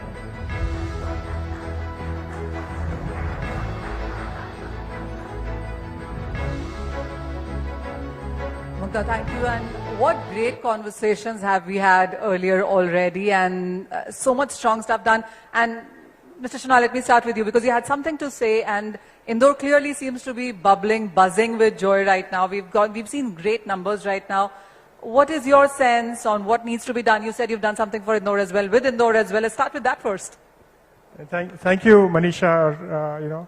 It's great to come back to the city here. So the year was actually 2004, right? And there's a lot of money which the automotive industry had was sitting in the government. So we proposed setting up of automotive testing centers across the country. And one of the projects that got approved, and specifically, was the nut tracks, which is at Pithampur. That was a very specific contribution that I actually had the privilege of steering for this great city. And I can tell you, for those of you who have come today, the Indore of 2004 and 5 was slightly different than the Indore of today. If I remember, there were 3 hotels, right? And when we did the SAE engineering, the race there, it was a huge challenge there. And we actually made Pithampur, and a lot of people will not know, before 2004, they used to say there are 4 automotive hubs in India. After 2006, it became 5 with the inclusion of Pithampur. I know it's a different district, it's Dhar district, but now it comes under the greater metropolitan area of Indore there. And I just wanted to share that story with you. So since you're talking, and let's keep you talking for some more time. So when we talk about entrepreneurs, we've seen, as the numbers have been thrown at us, we've seen startups increase, we've seen entrepreneurs come in as well. So when you talk about Bharat Web, what are the numbers that you're looking at? What is that you'd work with in sense of entrepreneurs as well? And what is your sense of investments, fundings, increasing numbers that we're seeing? Okay, so, Sumit has, of course, gone to see of the mayor, but, Sumit talked of a number of 450, right? I think also. But that was a NASSCOM report of 2022. Our estimation, and we're going to publish this figure very, very shortly, is that there are already over 900 plus, I think there are over 1,000 plus startups here that we've managed to identify. And I was talking to, the co-panelists here, right? And I learned of at least 20 other startups that I know were not in that list. So Ankush really, he added that. So I think even Aritra or everyone else will add. So there's a huge lot of potential here. The other thing, everybody believes that the funding to this sector has dried up.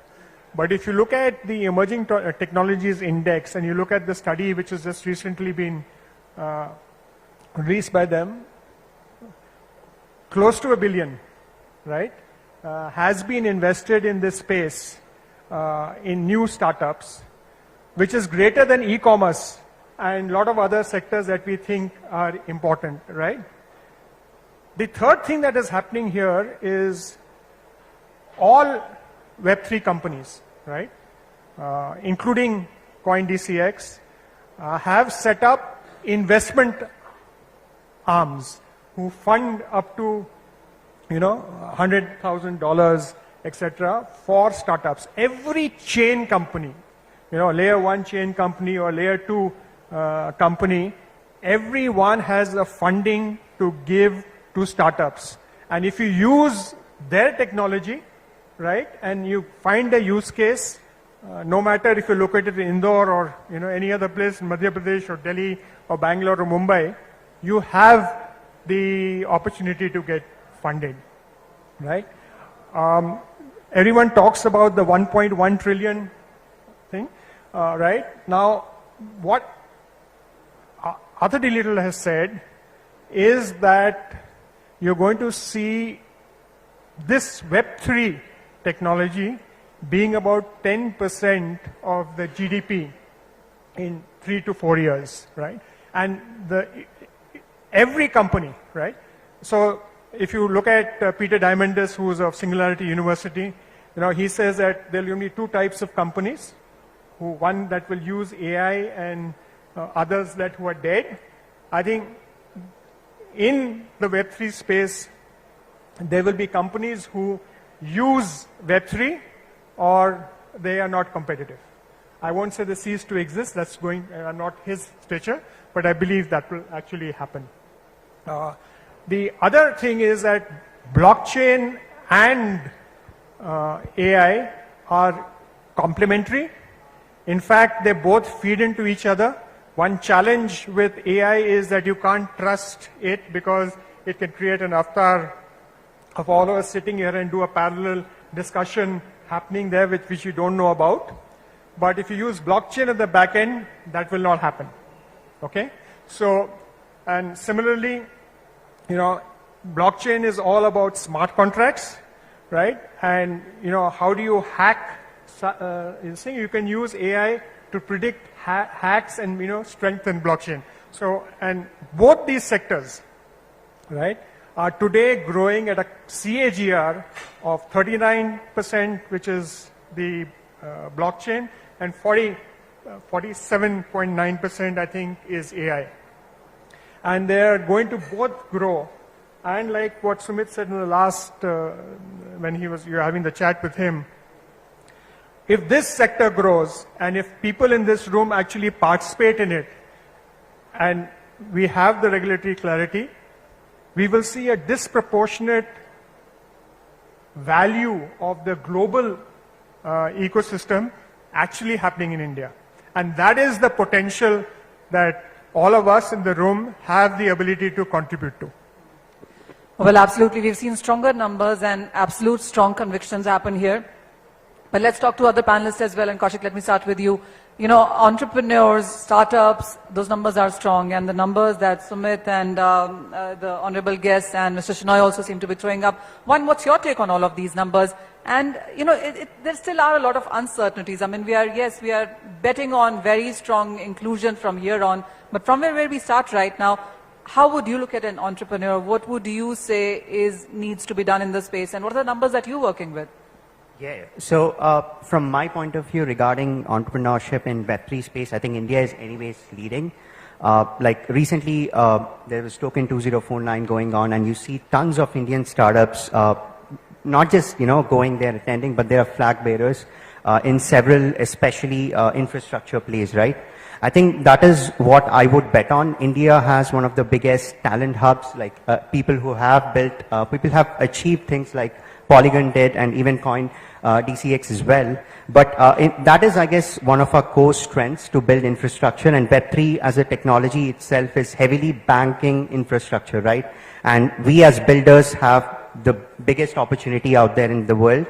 And of course, use cases, as I mentioned, use cases will definitely come up, which is again separate issue. But I think India is already leading the Web3 tech space. And if you talk to anyone outside the country, you would know that if you see a Web3 folks running around in events in India, you know that he is trying to figure out something. So he's built something. So that is a given that we have, thanks to the 20-year-old innovation that's been going on in several cities with respect to bringing software development, bringing computer science as a technology onto education boards, right? So that definitely worked out. But yeah, that's my take. Everyone's definitely interested in us building. And most importantly, we are just waiting for the right use cases to kick in to be the global leaders. Kaushik, while we are at it, and we heard Sumit's story on how he started, and there were so many uncertainties, and he's reached where he's reached, I also want to dwell into each one of yours, experiences as well. What have you learned? Where are you? How do you see yourself going forward? Yeah, I started my career primarily as a general analyst role a couple of years ago. But then, before that, I've been building applications as a student right from my first year, primarily into Web3. My primary experience come from hackathons, etc. And that's where I've seen a lot of builders, student builders, trying to build amazing stuff. He's like a kid, 19-year-old, running around, but he's already built an auditing platform. So these kind of stuff kind of gave me a different point of view, and that made me dive deep into the space. And I've met my fellow developers, fellow enthusiasts who are working in this space, and learned from them as well.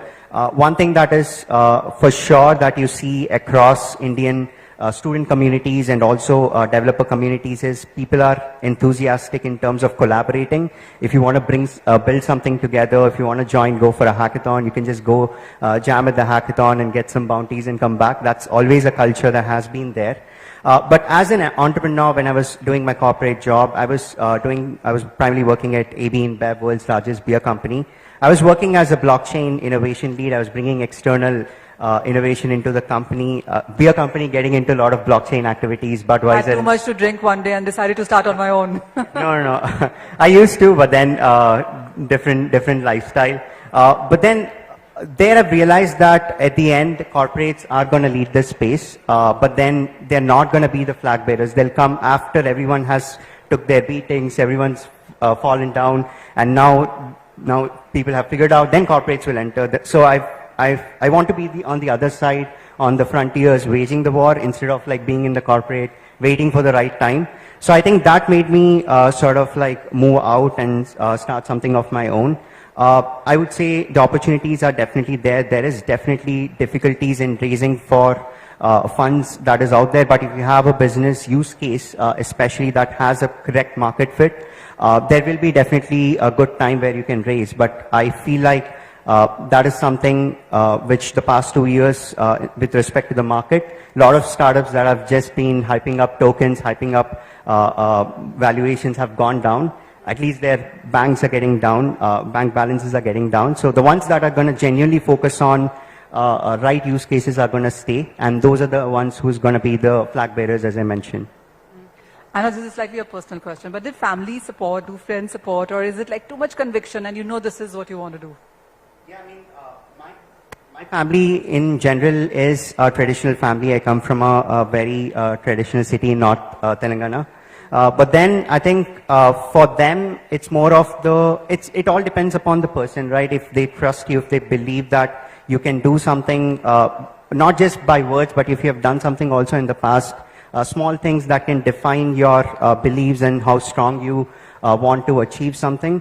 But my family, I think, have been supportive right from the day one. Though they have been, my parents don't know anything about blockchain. I tried to explain my dad about NFTs.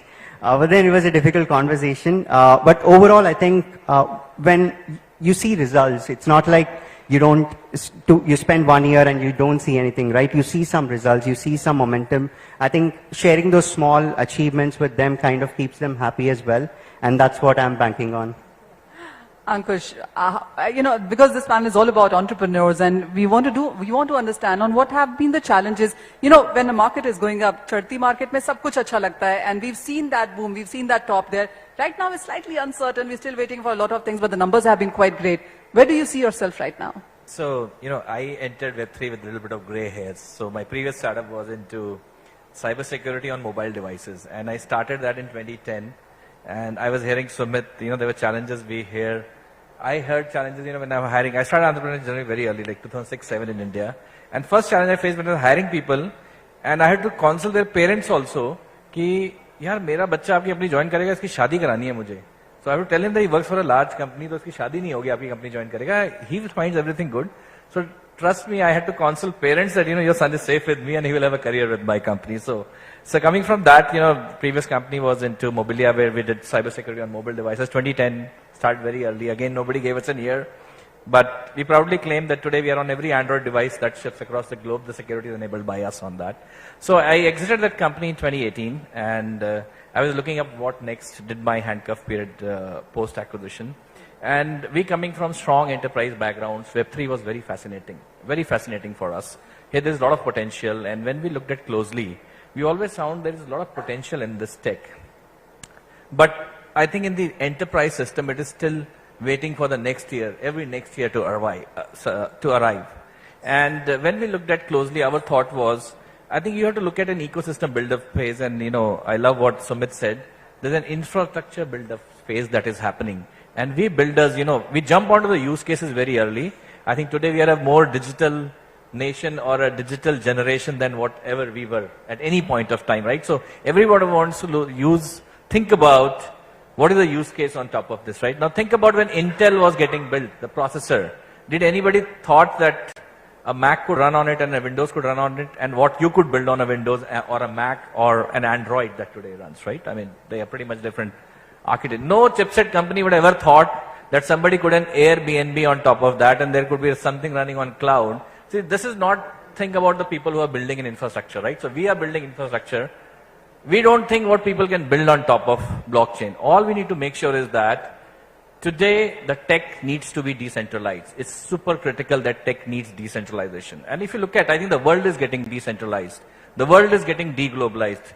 The supply chain disruption of COVID told every country, try to become as independent on supply chain as possible. We are seeing the countries getting decentralized. Indore having such a phenomenal startup ecosystem. It's decentralization of tech startup happening within the country. That's when the scale happens. That's when the larger benefit for the ecosystem happens. That's when the larger benefit of humanity happens. Now today tech is pretty much controlled by very few players. Do you think it should be like that? Does anyone think? You know, you are using the internet or internet is using you. I think it's a very difficult question to answer. People in the tech don't know whether internet is using or you are using the internet. So Web3 infrastructure today is giving you surety that tomorrow you know that you are using the internet and internet is not using you. So right now we are building the infrastructure layer. I think we will enable the right developers, people who can think use cases. They will think about 50 use cases that probably at the infra layer. I don't think any Intel engineer thought about an Airbnb or any cloud company inside Microsoft or Amazon thought about an Airbnb, right? That's the use case builders that came. Our job is to ensure the right infrastructure is there, and that's the gap we identified when I started in this. So we are building the infrastructure for the larger dev ecosystem to build at scale, to enterprises to adopt at confidence, because in the consumer, when you're offering to a consumer a thing here and there can work, imagine an insurance company doing few transactions wrong, that has very large implications and security going wrong. So that's the gap we are filling in, coming from cybersecurity backgrounds, enterprise backgrounds. So that's the platform we are building. We say we are building the decentralized platform on top of multiple chains for people to build use cases easily. And I think the recent phenomenon of AI, right? I mean, we all are in the AI hype. But I think AI all has changed is there is a dev tool that has come in between, right? I mean, the NVIDIA was always there. The GPUs were always there, but the Bard and OpenAI has just made the thing. I mean, still, we are waiting to hear where the next scalable app is going to get built on. If anybody knows, I would love to hear.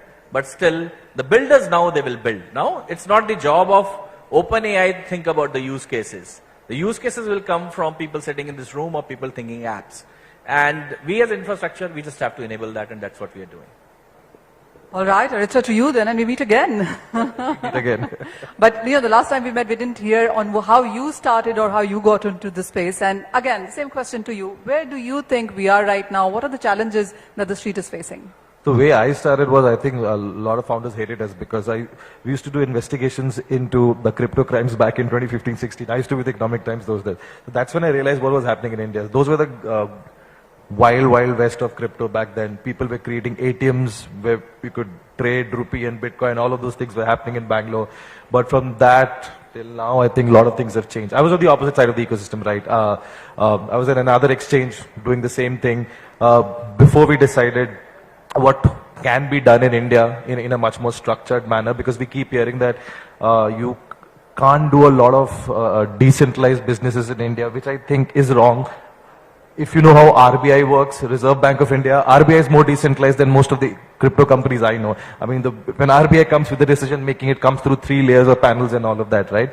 But what has changed in India, and this is very important to understand if you're getting into crypto, some of us have been in crypto from 2014, 2015, divide crypto into money crypto, divide crypto into tech crypto. The day you understand the difference between these two, you'll be able to build a good business in crypto. Money crypto includes, companies like us, ANQ, CoinDCX, and other companies. Then you have tech crypto. Tech crypto includes your blockchains, people who actually build the core infra or the core tech behind it, right? Right now in India, for what we have seen, exchanges is a commendable job. Even, I think you mentioned about Token 2049, right? Massive event, right? It was a massive event which happened in Singapore. Look who was sponsoring the event. It was again exchanges. It was again the business part of crypto who was sponsoring that, right? That tilt needs to change and go into much more into the infra layer crypto firms, which still hasn't been able to build businesses on top of it. They're still great technology firms, but there's no business has been built on top of it. But in India, what has changed and what will change in the last at least the last 3 years that we have seen, Forget the taxation and all of that. Forget whatever regulations has happened. Forget whatever laws will come into place in the next 5 years. In India, a lot of people from outside, they still look at us as a dev country, right? There are a lot of devs in India. There are a lot of devs which come out of tier 2 cities, tier 3 cities in India, right? But there's a layer which is still missing in crypto in India, which I genuinely believe.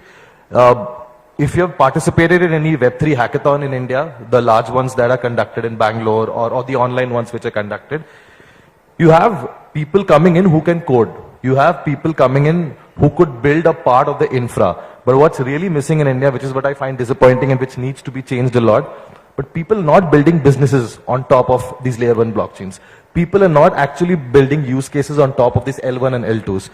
There is still a small layer missing in terms of, this is where it's important that people like you, people like us, go back to these hackathons and tell them what to build. Imagine, these are 16, 17-year-old devs, right? 16, 17-year-old product managers. उनको पता है कि ये solidity है, ये Rust है, you can build something on top of it. I'll give you an example. Last year, it was a hackathon conducted by another layer 1 blockchain. Around 150 teams had come down from all across India, right? Like from Jalandhar, kids had taken trains and all to come and participate in the hackathon. But it was a hackathon, there were like 130, 140 teams, and the only thing that was being built out of the hackathon was NFT marketplaces. अब सोचो 140 team में 90 जन खाली NFT marketplaces बना रहे थे. That understanding still needs to change. That is why people who have built something in crypto in the last 4 or 5 years needs to go out and tell these kids, tell these folks, कि this is how, these are the new business models you can build on top of crypto, right? Like, I think somebody mentioned about real world asset tokenization. Sumit, you mentioned about real world asset tokenization. The amount of liquidity that can be unlocked through that is insane. So we went live with real world asset tokenization at our company in Ankh this year. So we're the only RuPay card company in India which does Bitcoin rewards. You swipe our cards, pitching our companies okay, right? You swipe our cards, you get basically from November 1st when you start swiping our cards, in rewards you will get land and property as token. It's the first time in financial history of India somebody is doing that, right?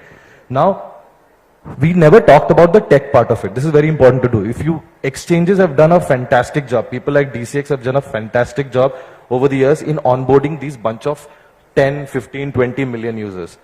अगले 5 साल में वो नए users कहाँ से आएंगे? For that you need solutions like these. But that's why I think the narrative has to be broken down. We should talk about tech and product in a very different environment, but in larger audiences like that, we need to talk the common language, because beyond a point, users don't care. That's why I say, I don't think we need decentralization, we need progressive decentralization. You need more people to get onboarded. Exchanges did that brilliantly. The next 5 years will be done by common use case apps like this. Like, can your cook or your maid, can that person be onboarded onto a real world asset token platform? If you can do that, then you're breaking the ice. Otherwise, we are still going around the same set of individuals building companies. So those consumer apps need to be developed in India. It's very important to have those consumer applications being built out of India. Infra apps, why they are very important, like what happened when when the IBMs of the world were developing mainframes those many decades ago and all of that, that is very critical. But for the next 5 years, what I genuinely see coming out of India, what's happening in India right now, a lot of people are building these small consumer use cases. Agle 5 saal, whoever cracks use cases for consumers wins the game the way exchanges had won the game. And the other thing is, even today we were talking about some of these folks that we met. A lot of people were saying it's a dry market, abhi funding nahi hai, which is not true. I left the exchange game last year to build Ankh along with a few of them. We raised funds. Last year was more horrid than this year, right? In terms of the fund. We were able to raise capital, right? We were able to raise capital, we would start the company. There is a lot of capital in the market, by the way. ऐसा नहीं है कि कोई invest नहीं कर रहा. There are a lot of new venture capitalists which have been formed in the last 2 years with just pure play crypto capital. There is money in the market. But what's missing, and I'll bluntly tell you, it's the business use cases. We just came back from an investment tour in APAC. We did 4 countries in APAC. पैसा है market में. People want to deploy capital in India. But what's honestly and genuinely missing is business use cases, because everybody is going to ask you for multiples. When you're building something, just don't build it. I mean, it might sound harsh. When you're building something, just don't build it because आपको अच्छा लगता है बनाओ. But then the person in front of you will always look at you कि boss इस धंधे से मेरा 7x multiple निकलेगा कि नहीं.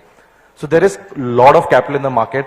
We personally saw at least 35 new VC firms being come up in the last 2 years. These are venture capitalist firms who are deploying it in dollars, deploying it in stables and all of that. But try focus on consumer use cases / infra use cases in the next 4 or 5 years. That's where the capital and the market is. And then funding happens. So that's, I think, it has So evolved. what use cases do you think the markets are ripe for right now? What are entrepreneurs missing here? Honestly, NFT marketplaces mat banao. Matlab, nothing against NFTs and all of that. But I'm a little biased towards financial services because that's what my bread and butter and that's what we know. Other things I can't comment. But there are 3 particular areas that I have seen massive interests. If you're building something on top of a chain in terms of a DeFi application, like when I say DeFi, decentralized finance, of course, that's what Google throws you up. But if you can build financial applications on top of blockchains, there's a lot of capital there. Then the custody service market, you go and talk to any bank in Asia. आप Vietnam जाओ, Australia जाओ, आप Singapore जाओ, कोई भी traditional bank से बात करो जाके, every bank now needs a custody service solution. वो custody service कौन बना के देगा उनको? Custody service is wallet and a lot of other layers on top of it, right? So that's another market. Third, I still think it's a huge use case for a country like India and countries like Vietnam and Thailand and all. There are a lot of small banking companies in India, NBFCs जिसको बोलते, right? Non-banking financial institutions. अब NBFCs भी कहीं से पैसा उठाती है, right? They're also banks. They also need capital, which needs to come from somewhere. So there's a lot of capital which is being pushed to NBFCs. They are raising capital in the form of stable coins like USDC हो गया, USDT हो गया. So a lot of these non-banking companies in Asia are raising capital. So there are a lot of companies who are building stable coin based companies जो capital push करके इनको liquidity दे रही है. And the third, I think some of us through Web3 Bharat are doing a lot of work in multiple state governments. There's a lot of work which is also happening on the wallet side of the business. Like if you're aware of what's happening in India in terms of the stable / the CBDC route, you know what's happening in the e-rupee, digital rupee game which is happening in India, right? I'll give you an upfront idea. If somebody's billing on it, some of us are willing to put capital because it's coming from the government. There is no wallet play. Like, remember what happened with the Paytm wallet game, right? Paytm ने जब अपना wallet निकाला था, that played a huge role in taking the fintech journey forward. CBDCs के लिए कोई wallet नहीं है. Banks are doing what RBI has told them to do, right? But there's no wallet which is being developed by companies. So that's another game. And the last is gaming. There's huge capital, there is huge money being thrown at on-chain games. There's just mad money being thrown at that if somebody's building on that. So. Yeah, so I can add on the non-fintech side of what we're looking at, very simple ones. Enterprises today spend ton of money on background verifications. When a new employee joins, there's a background verification happens. Now imagine that, all we have to do is, we have to onboard previous certificates somehow, but if I start issuing relieving letter, when I leave an organization, the HR issues a relieving letter.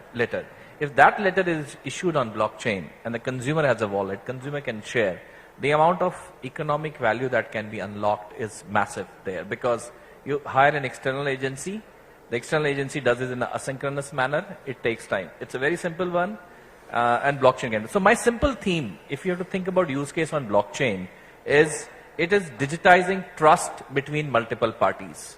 So any use case that requires digitization of trust between multiple parties, there's a lot of value unlocked. And today, because we are not able to digitize trust, there's a lot of inefficiency we are living in with, right? I gave an example of this.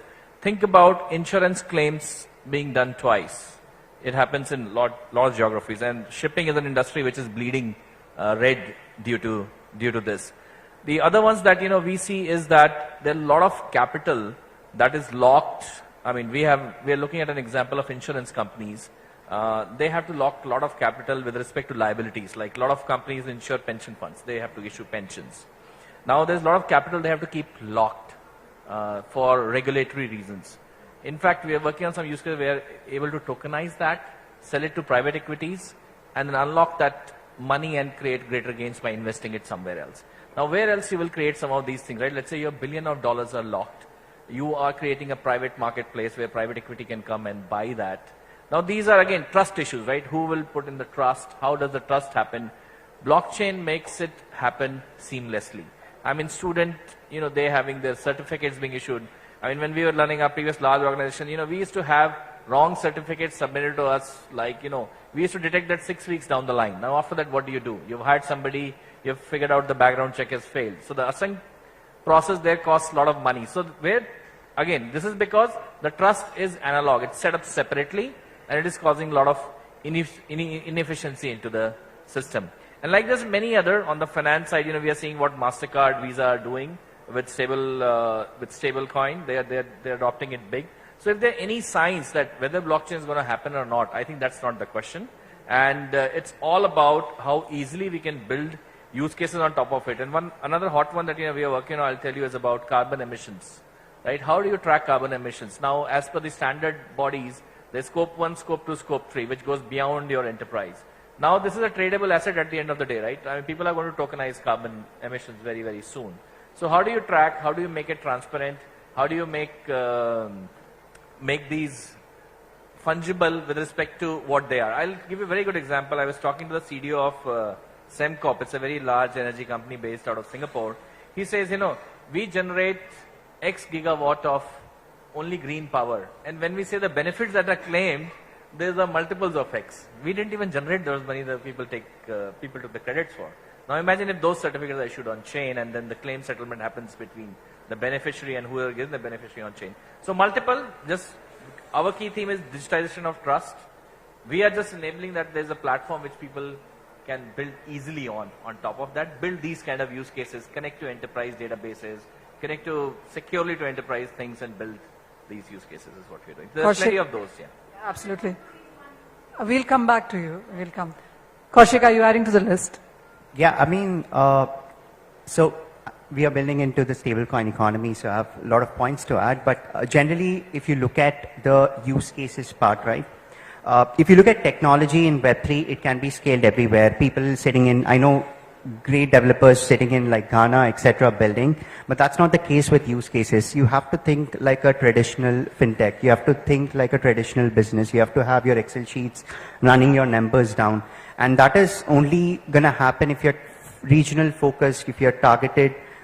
Suppose if you want to do tokenization in India, NBFCs is one of the great use cases, but there is also regulations where if you bring in external money into India, there are lock-in periods where you can't take it out. Now, how would you have to work with the regulators to solve these problems.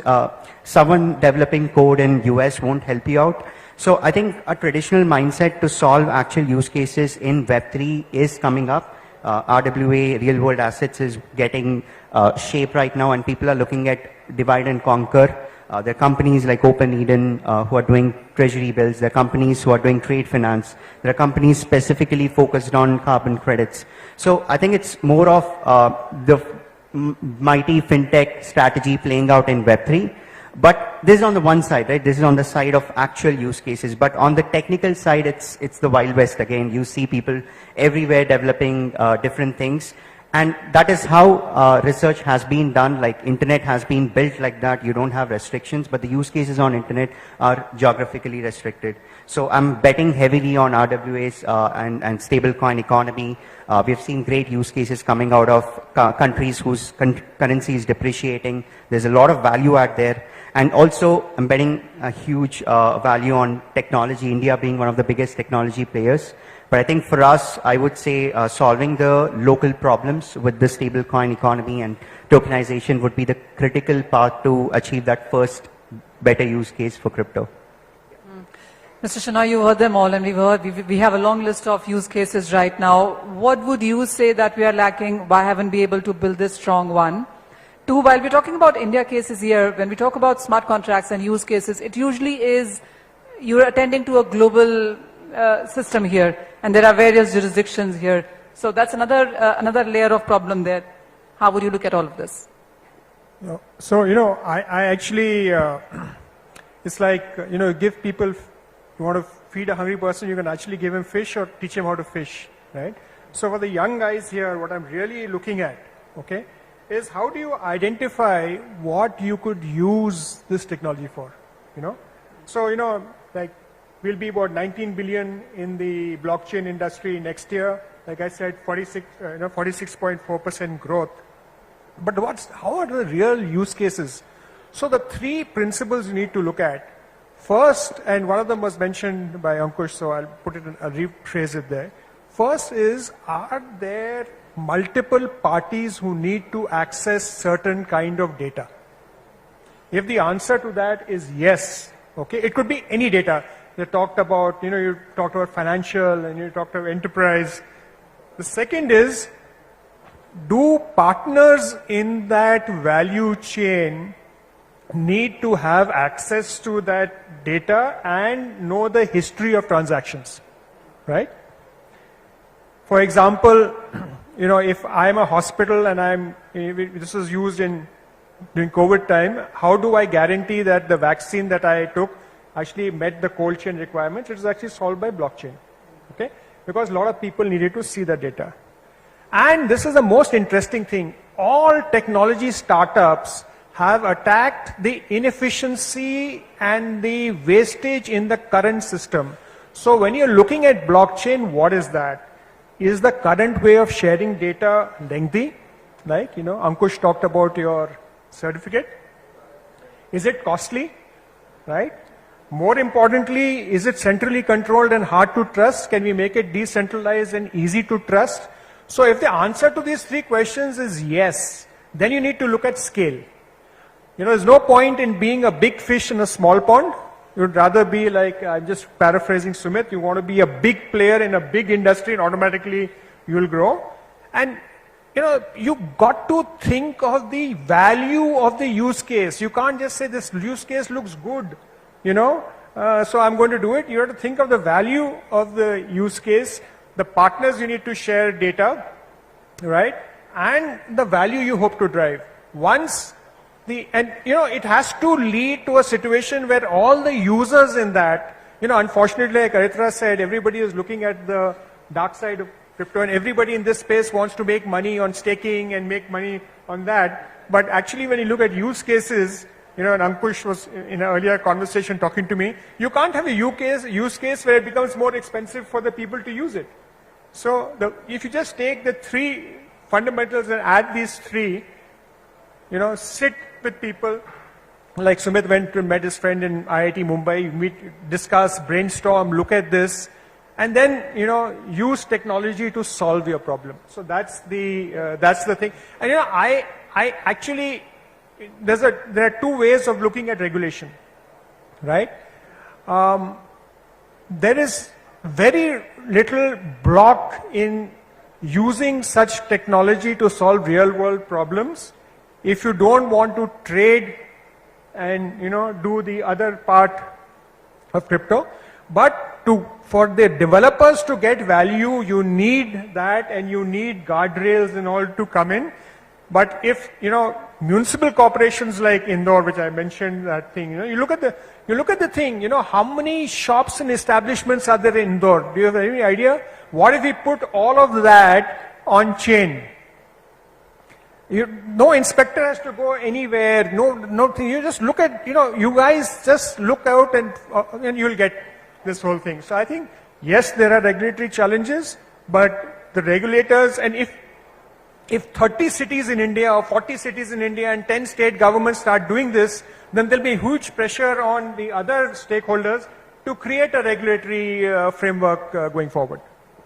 Well, absolutely. So the value of the use case and the cost of the use case, those two different things is what needs to be matched at. So one quick round and one line answer really, and Kaushik, starting with you. So what would you advise an entrepreneur who is into blockchain Web3 right now? You have to think like a good business. Don't go after tokens. Don't go after the core 2021-20 business styles. Think like the ones that put India's name overhead, right? Like the great fintechs. Think like them. Value your business numbers. Value your roadmaps, and build a proper business. Because tech, anyways, anyone can do. I would say that is the time, and there will be a good time for fundraise as well, and whoever stays will be funded. Okay, so that leads you to not work for anybody, work for yourself. I'm going to come to you in the end. Yeah, so my take would be identify where you are playing. Are you playing in the infrastructure layer or are you playing in the app layer? So if you're playing in the infrastructure layer, make sure that you identify the problem, the pain point, be the painkiller in the infrastructure that you're solving, and trust me, there are many that you can solve. And if you're in the app layer, think about the use case, think of the scale, and think about what you're building and what's the solution you're giving to the consumer with the right economic value is very important. Make sure that you're putting only that on chain which makes sense to put on chain, and that's when you'll derive the right economic value. So classify there, identify your space, and build in that. Know your strengths, know the use cases, know your scale, have a vision. Stop using keywords like AI and blockchain. Trust me, it will only get you funding so far. Stop making a fool out of yourself by using those things.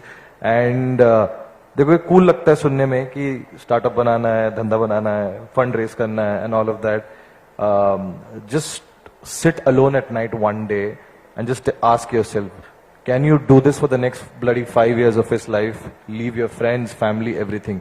If you can do that, come into this business. It all looks cool and all on television, but if you can really solve a problem for 5 years through hell, through hope, through regulations, non-regulations, then come into the business. And we're all there. We'll help. Oh, absolutely. I mean, this is the exact way to do it. What's your advice? Where do you get funding from? All of them tell us, have an idea, have a proper use case, and the world is yours. Where is the funding, and what would you advise? So, funding, like Arithra mentioned, right? And I talked about those, 900 million that came in over e-commerce, fintech. Imagine, this sector got more funding than fintech in the emerging technologies index, right?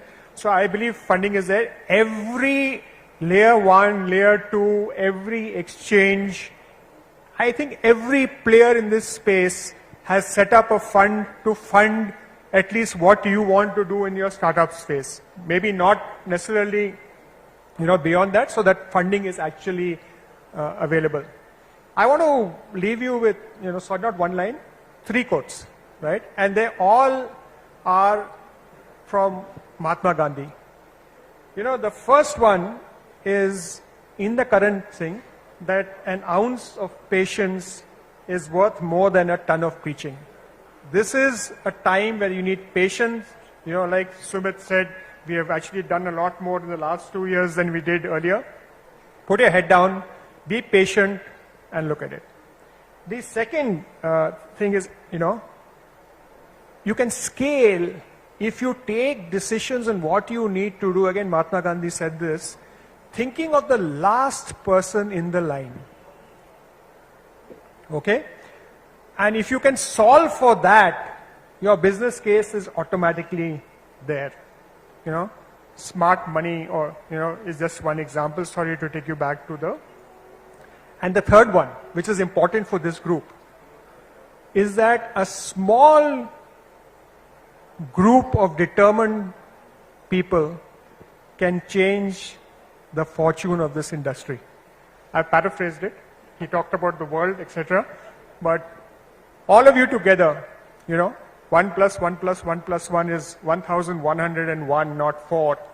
We can actually change this and make it so big and so powerful that, actually I'm sticking my neck out, but we can become a developed nation faster than what most people and surprise the world. Well, those are very strong words. Thank you, entrepreneurs, for sharing your life journey with us, and of course, advising our new entrepreneurs as well on what really needs to be looked at. Thank you so much. This has been an amazing panel. Thank you.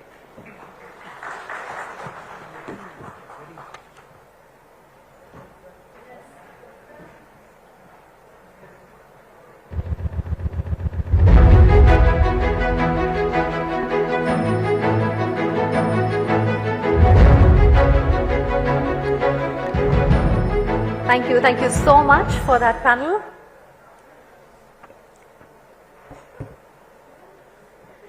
I think a lot of you who have been hearing the experts talk, I think now you can take out your lean canvases and start filling them, because आज की master class बहुत अच्छी हो गई.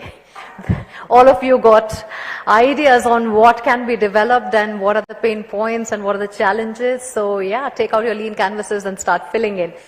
All right, time now for the final panel of the evening, titled The Tokenization of Real World Assets. Arithra already spoke about it briefly, but we will now speak about it at length. In our last session tonight, we shall delve into a groundbreaking concept that's reshaping how we perceive and manage tangible assets. This innovative process involves converting physical assets such as real estate or commodities into digital tokens on a blockchain.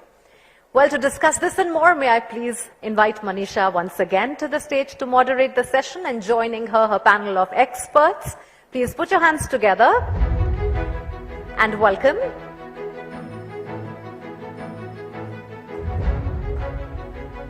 Rohit Khandelwal, co-founder CoinGabbar. Pranav Maheshwari, Senior Solution Architect, Edge and Node Core Dev of the Graph Protocol. Big round of applause. Ashish Anand, co-founder and CEO Brew Finance and founder Whirl. Ravikant Agrawal, Director of Growth Polygon, joining virtually with us. And Pranav Bagaria, VP Finance, Strategy and Tax, CoinDCX.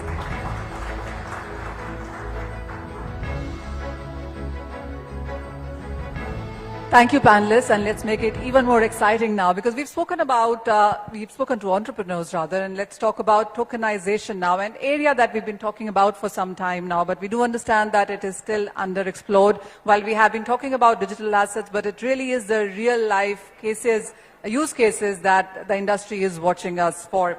Pranav, let me start with you first. And what is it that is hampering? I want to start with challenges, and then we'll talk about the solutions, and then we'll of course talk about the advices you want to give.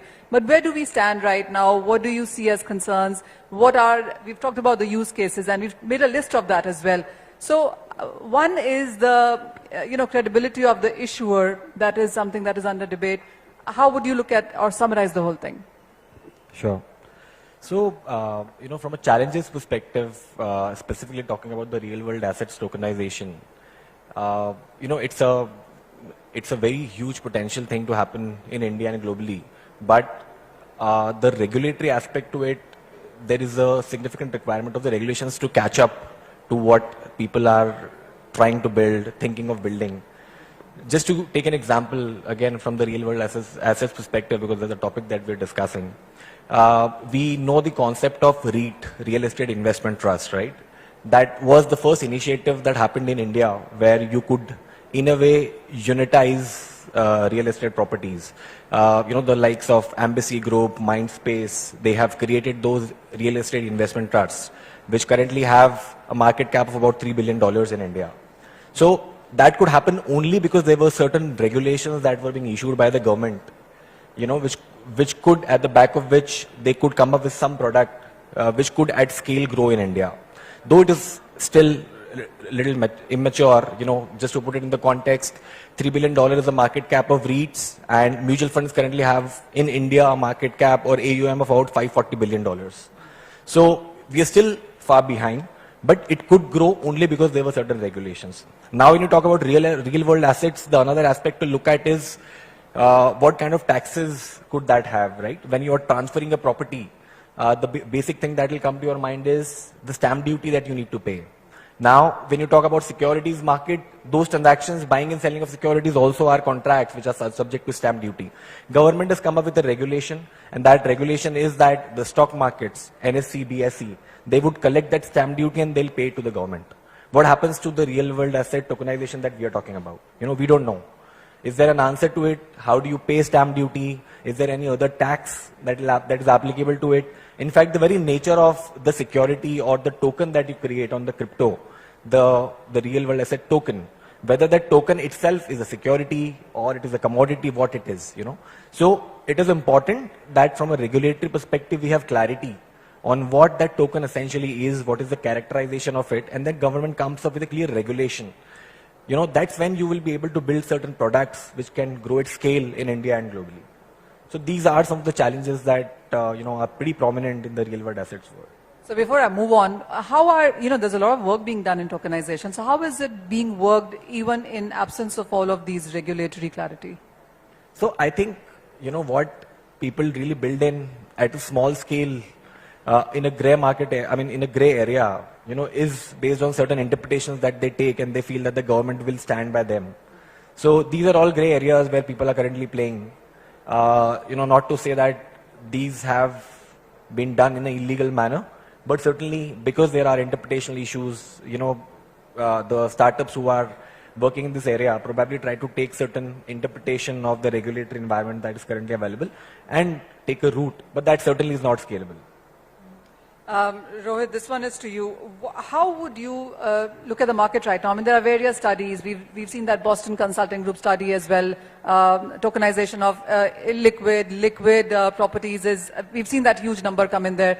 How would you judge the market right now? What is hampering from where we are to reach, since the market is so ripe? See, when we use this word tokenization of illiquid asset, it sounds much technical. Let's make the things very simple. There are two plot of lands available to you. One is of 1,000 square feet and one is of 1 acre, which would have more liquidity. So which is very easy to sell. Like this 1,000 square feet plot is very easy to sell. So when we are talking about the tokenization of illiquid asset, we can take the example of 1 acre land. एक एकड़ की land है आपके पास, अब इसको आपके पास बेचने का बहुत ज्यादा स्कोप अवेलेबल क्यों नहीं होता? Because there are lesser buyer of this particular property. So this is illiquid asset for us. If we tokenize this, and what we can build, we can distribute the property in number of buyers. बहुत small amount का investment हो सकता है. Like कई बार ना share, actually I belong to securities market. I am being a registered valuer, so I am very keen in the securities market and all things. So sometime what we do कि अगर एक share बहुत ज्यादा value का हो जाता है ना, तो हम उस share को split कर देते हैं. 10 रुपए फेस वैल्यू का शेयर अगर 1000 रुपीज का हो गया, we do it 10 share of ₹1 each, तो वो शेयर ना 100 रुपीज का हो जाता है. सो एक्सेसिबिलिटी बढ़ जाती है और उस वजह से लिक्विडिटी बढ़ जाती है, उस वजह से उस शेयर की वैल्यू भी बढ़ने लग जाती है. सो जब हम इलिक्विड असेट्स का टोकनाइजेशन करना चाहेंगे, so definitely liquidity would be there, accessibility would be there, and definitely the value would definitely rise. So tokenization can solve many problems, और सबसे बड़ी प्रॉब्लम तो ये जो इन्वेस्टर्स अभी नहीं कर पा रहे इन्वेस्ट और वो गेन अचीव नहीं कर पा रहे. So tokenisation can help even to the investors to invest in the market. You know Rohit, हमारे पास प्रीवियस सिटीज स्टेट्स में ऐसे लोग भी आके बोले हैं कि आप एक प्लेन ओन कर सकते हो टोकनाइजेशन के हिसाब से. मूवीज हमने बनते हुए देखी हैं टोकनाइजेशन के तरीके से, तो काफी सारा काम तो यहाँ पर हो रहा है. What is more that needs to be done? Why is it not more prevalent? What is stopping that? Actually, when we talk about this topic, that why we are not able to grow like the stock market, तो definitely हम ना stock market से जब compare करते हैं तो हमें भूल जाते हैं कि market बहुत पुराना है और regulator बहुत पुराना है. 1992 में हमने सेबी को start किया था और डीमैट अकाउंट 10 करोड़ हुए हैं आज तक. As compared to that, अगर आप देखोगे कि क्रिप्टो करेंसी के इन्वेस्टर कंपेरेटिवली आपको ज्यादा मिलेंगे. So we are growing, लेकिन हम कंपेयर किससे कर लेते हैं? स्टॉक मार्केट से. वो बहुत मेच्योर मार्केट है, वहां रेगुलेटर है, वहां बहुत ज्यादा रेगुलेशंस अवेलेबल है, और यहां पर सबसे बड़ा थ्रेट यही है that we don't have regulator as well as the regulations.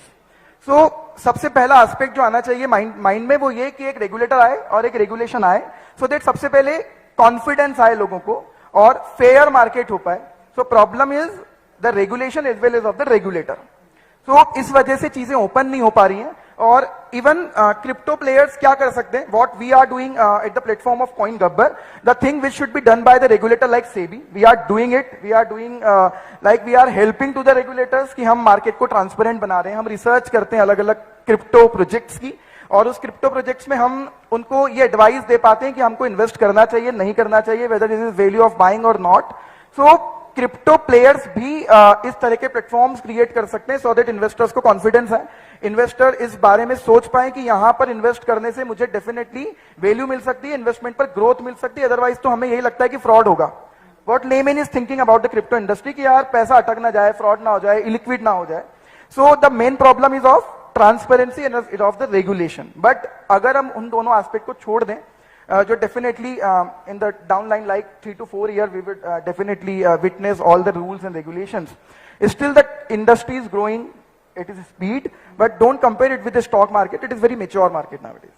All right, Ashish, this one is to you. So while we've spoken about Brew and Whirl, and there's a lot of work being done here, especially with a very stakeholder such as farmers. So what is the number that you have worked with right now? How much is being done? how did you come around doing this is something that we would want to know first of all. Sure. Thanks, Manisha. Thanks, CoinDCX and Forbes. So real world tokenization is certainly great to see this panel. I was at Token 2049. And in last 7 years of my participation in the blockchain industry, this is the first year I saw so many RWA tokenization panels over there, side events which were all about RWA. So the shift is happening.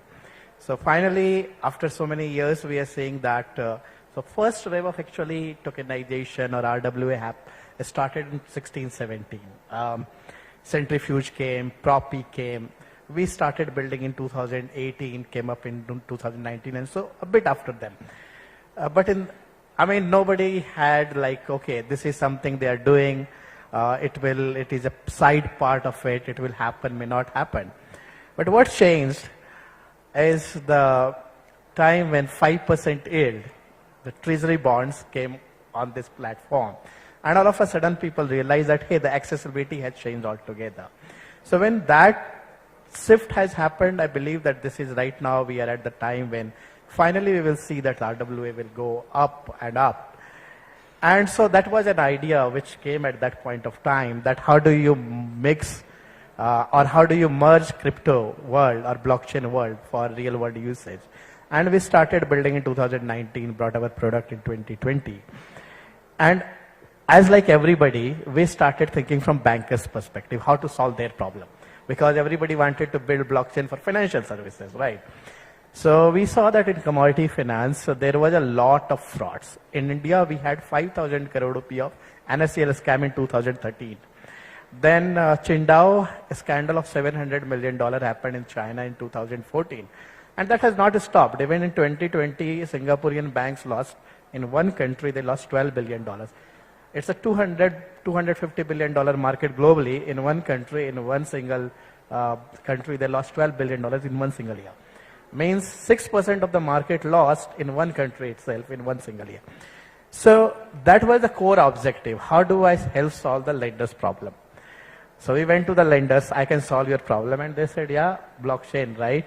So, so we said, okay, the problem is solvable. Why not to solve for the borrower?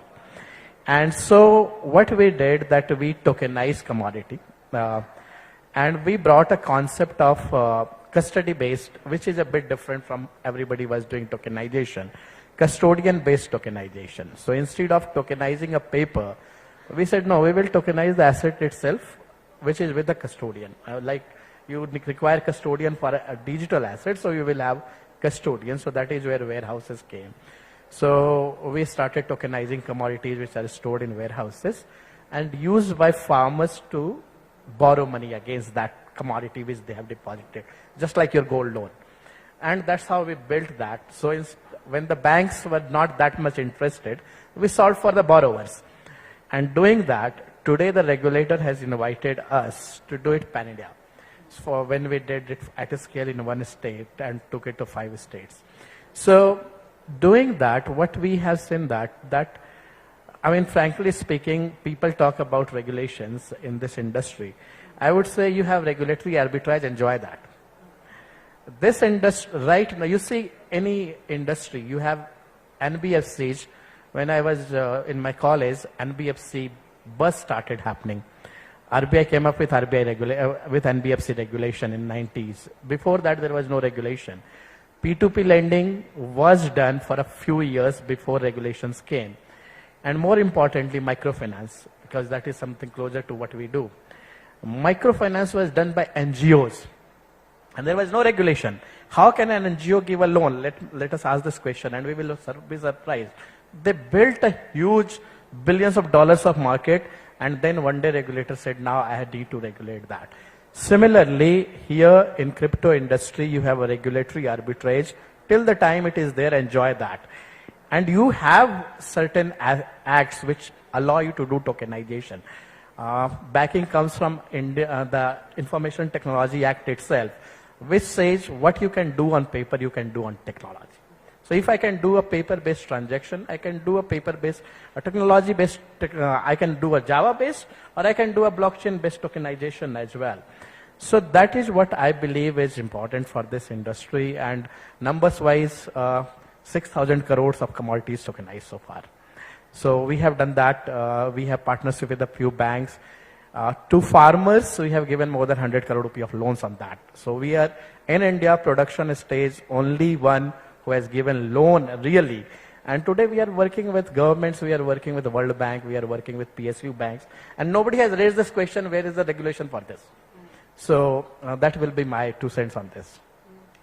Ravi, to you then, and tell us on when it comes to asset tokenization, how have you guys been working on it? We've spoken about so many use cases, so many tokenizations right now, but you, how is your company working on this?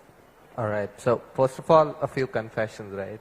This is the most well-dressed place I have been to in speaking. I've gone around the world, but crypto conferences are all about shorts and t-shirts. Many people will agree to that. So thanks for inviting me to such a formal setting. Thank you for being well dressed. And I was forced to, I was called by a Forbes person that you have to dress in a suit and a pant. Unfortunately, I didn't have that, so I dressed in what I could. Secondly, when the first time people started talking about Bitcoin in conferences, it was 7 people listening and 1 person speaking, right? And that was in Palo Alto, right? A very technologically advanced city, and the California state's GDP is 5th in the world, as if we compare in terms of state and countries as well.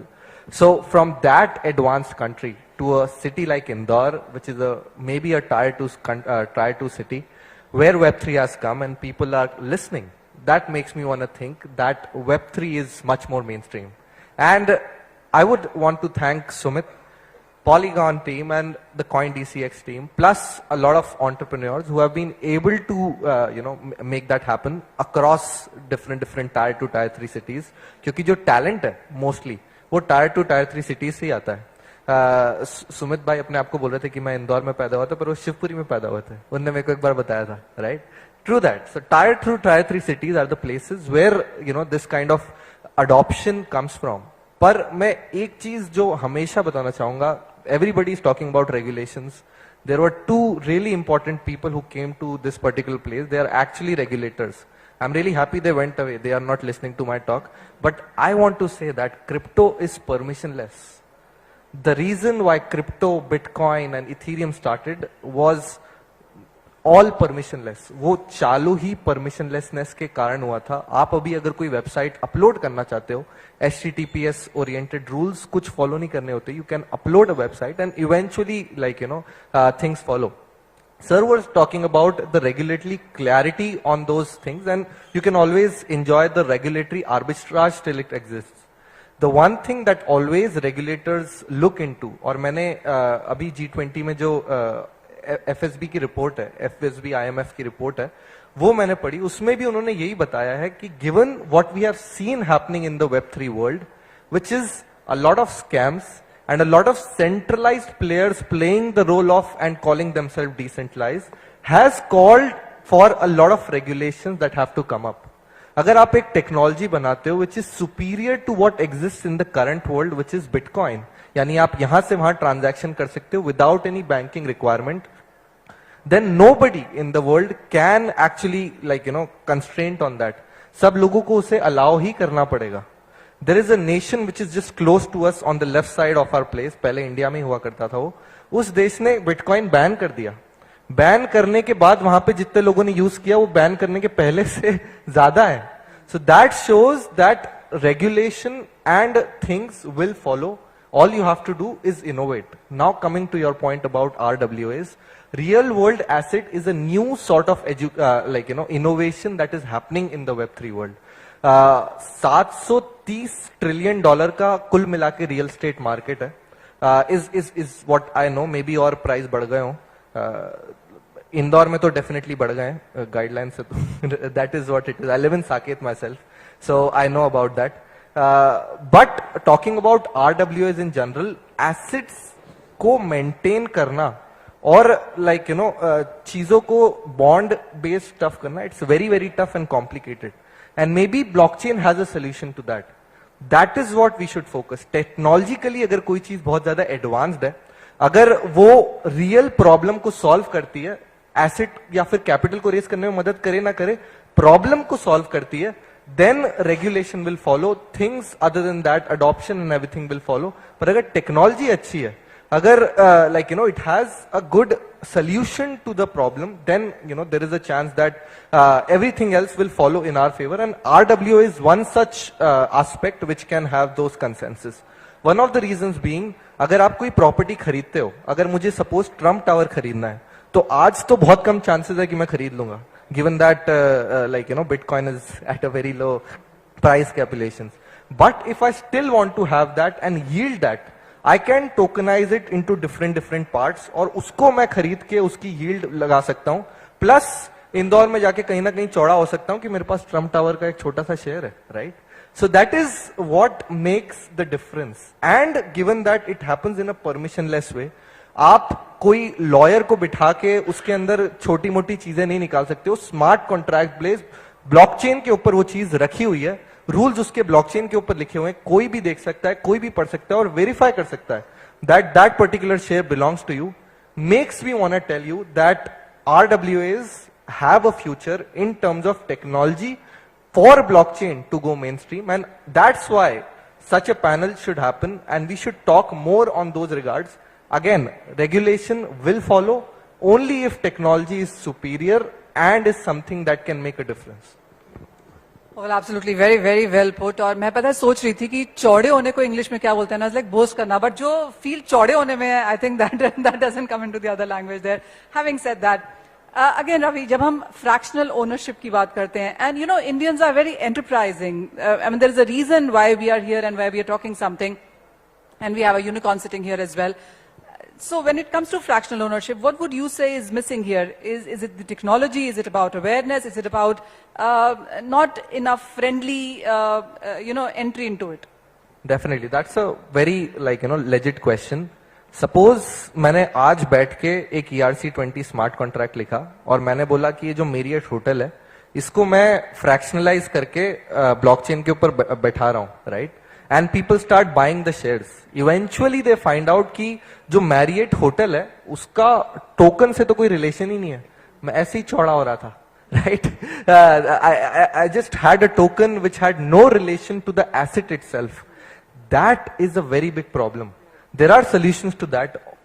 Blockchain oracles are that there are different ways to link a particular non-blockchain, non-on-chain entity to an on-chain entity. But as of right now, as I was telling you, right, we don't have the right technology which we can call decentralized, permissionless and censorship resistant. हम decentralized infrastructure बना रहे हैं सिर्फ coat करके on a centralized piece of centralized piece of stuff.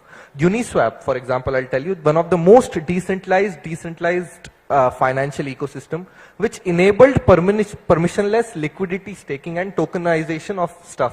आप कुछ भी token बनाओ उसके ऊपर लिस्ट करो और ट्रेड कर सकते हो. Has a point of failure called as Uniswap Labs जिसने फ्रंट एंड बनाया. अगर वो फ्रंट एंड किसी ने ब्लॉक कर दिया by a centralized DNS thing, then there is no point, like there is a very low scope of entering into those kind of scopes.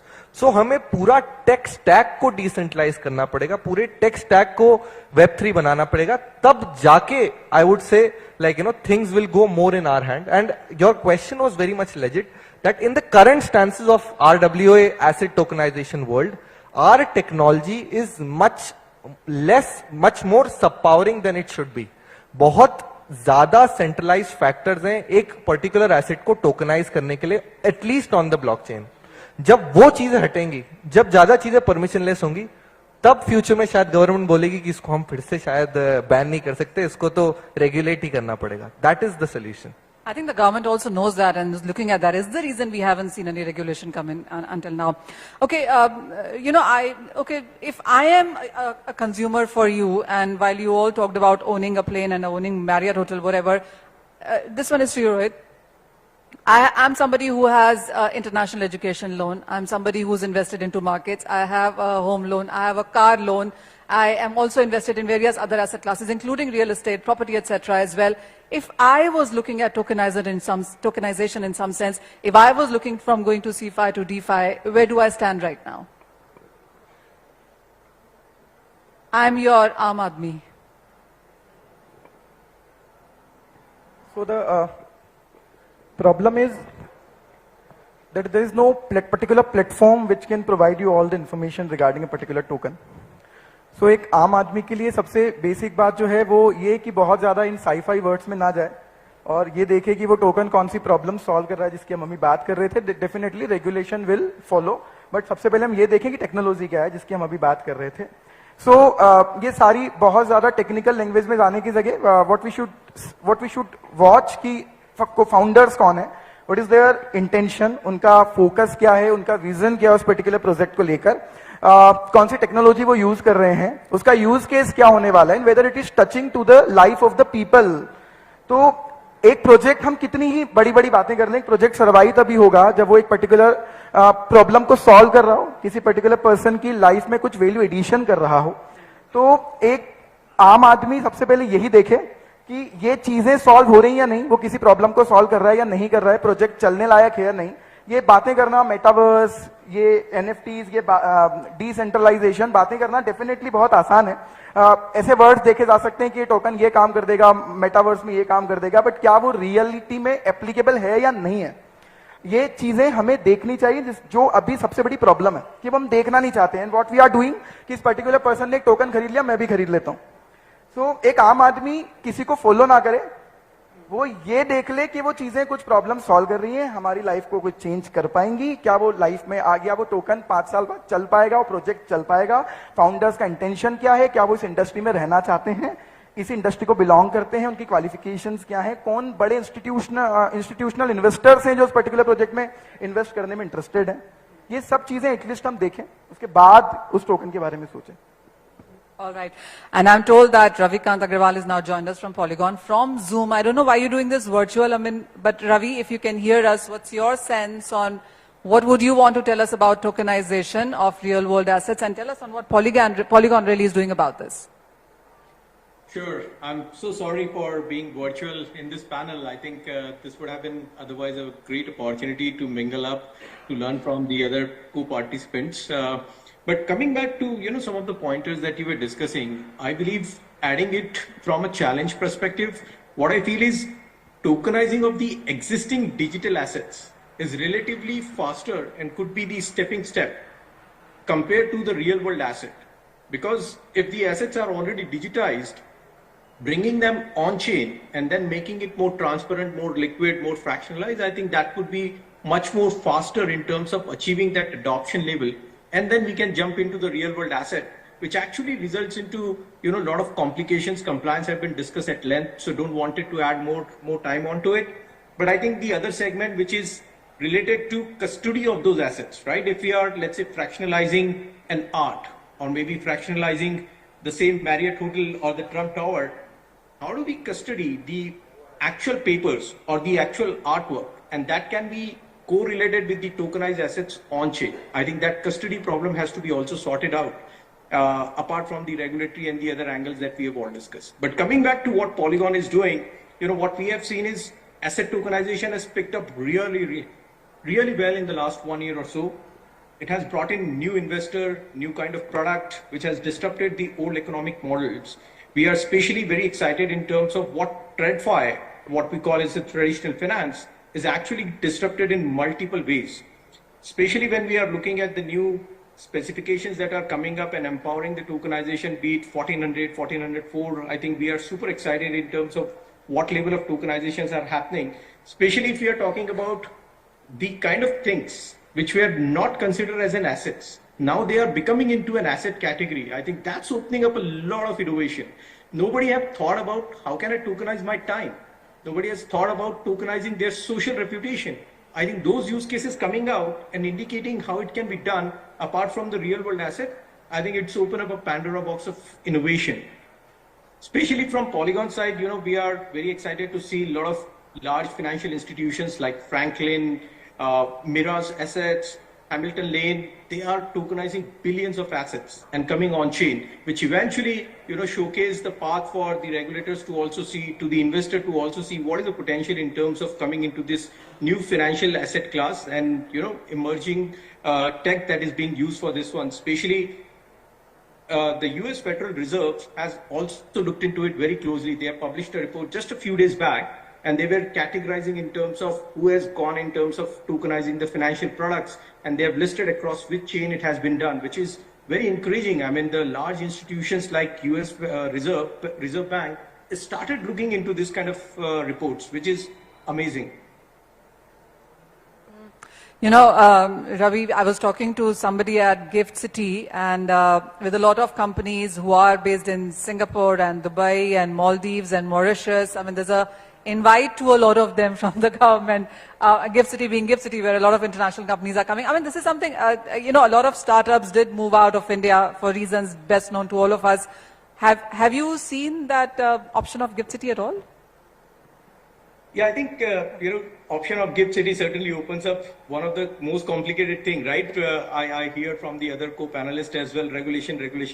So Gift City certainly take that barrier away, makes it easy for, exploring the innovations. And there is always a trade-off between innovation and regulators. And I think if we can set aside the first part, I think it opens up the second part, and that makes it easy for innovation, for experimentation. Obviously, there are going to be failures. Obviously, there are going to be few hacks. But I think that's a debt that we have to pay for innovation. And eventually, I think we would reach to a stage where we are all seeing Web2 applications as reach. But I think this is still very nascent technology. So we have to give it sufficient time and opportunity like Gift City. And this is happening like a sandbox in every other country. Be it the UK, Singapore, every other country has opened up a sandbox for innovation. And there are various forward-looking states in India as well who have opened up this sandbox for innovation, especially with the Web3 technology. So great to see this kind of innovation coming up, bringing in a lot of Web3 developers to open up their arms and create new innovative solution, but not just the Me Too applications. Ravi, the other question is that when we talk about tokenization, not in large part about DeFi and blockchain, etc., we are still confined about a country. This is what is happening in Vietnam. This is what is happening in India. I mean, this was supposed to be global.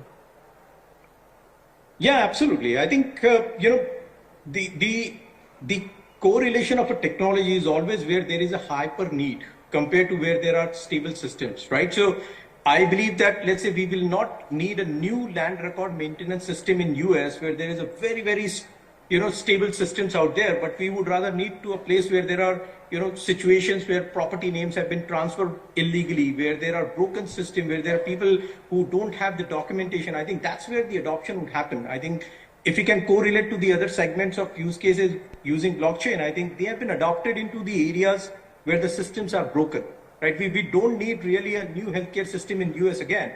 Rather, the system is being stable. We rather need new implementation of those use cases into an area where their systems are broken, and they are the first one who would adopt it, right? So if we take another example of tokenization, I call CBDC or the central bank digital currency also a form of tokenization where we are tokenizing the real money.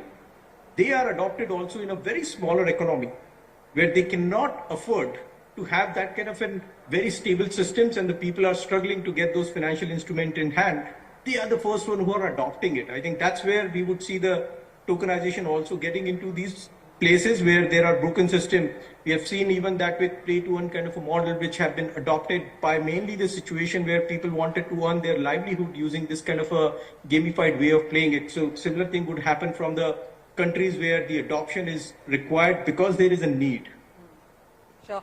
So Ravi, coming in from the by way of Polygon, when you look at efficiency of these transactions, also compatibility, also interoperability, how would you look at on how Polygon is scaling up on all of these?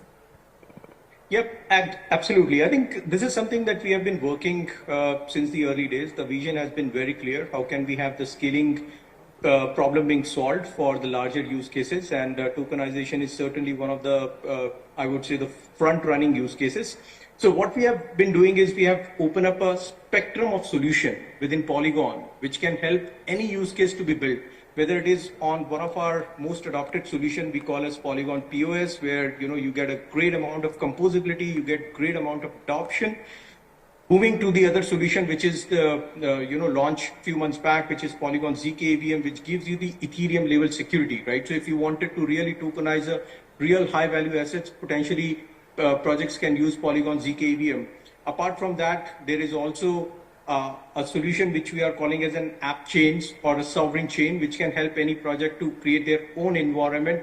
They can add all those levels of permissioning, right? In case if they wanted to do the KYC and only allow the selected people to participate in the tokenization aspect for that matter, maybe excluding the sanctioned countries and all those things, that can also be done in a permission manner. Though it may not follow the ethos of permissionless, but I think those kind of solutions which can be a stepping stone in order to move ahead, those has been also enabled with the tech stack from Polygon side.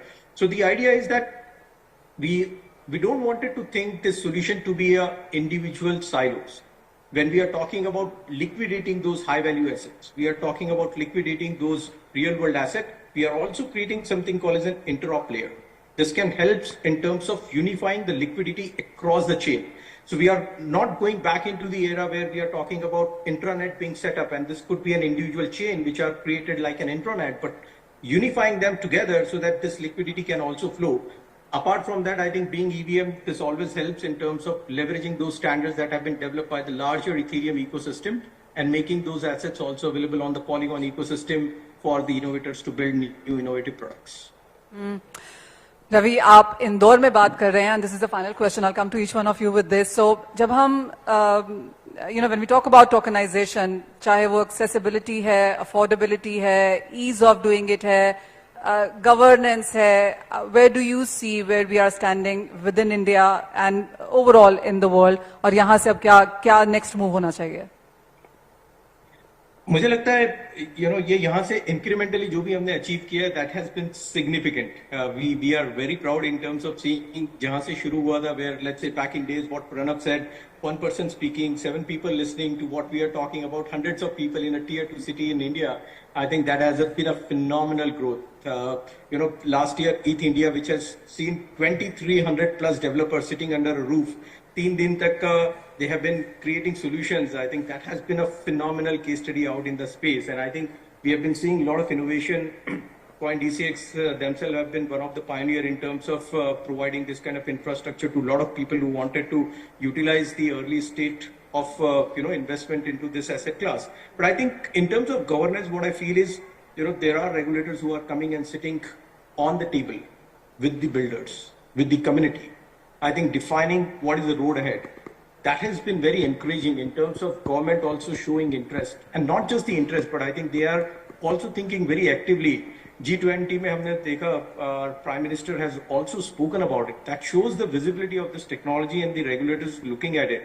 That's again very encouraging in terms of government looking into this, coming together with the community in order to see what can be done together and not let India left behind to the journey what we have seen in the Web2 world. I think India has been doing great, and we have a tremendous edge at the moment in order to be the country for Web3. Ravi, कभी ऐसे लगता है कि ये this is what I want to do, ये होना चाहिए और ऐसे होना चाहिए और इतने टाइम में होना चाहिए? मुझे तो बहुत कुछ लगता है, बट एक चीज अगर मैं बोलूं कि जो होना चाहिए वो मुझे लगता है कि टोकनाइजेशन एक छोटे स्टेप से चालू होना चाहिए, जहां पे कि लेट्स से टुमारो अगर बाहुबली 3 मूवी आ रही है तो can I buy with my 5,000 rupees into a token of it? Can I buy, let's say can I issue my token? Can I have my favourite doctor's token being taken so that I don't have to wait for 15 दिन for his appointment, but I may be paying a premium and get his appointment first. I think it opens up a lot of very interesting use cases. तो list तो बहुत लंबी है, but I feel that tokenisation along with some digital identity opens up a very very innovative ways. And अगले कुछ सालों में, 2-3 सालों में जब हम देखेंगे इसकी waves आ रही है, तो we would not look back. We will not talk about whether it is built on Polygon. The blockchain should become invisible in a way, and we should be only seeing those very innovative applications. जिसको देख के लगे कि no, we have gone a step ahead.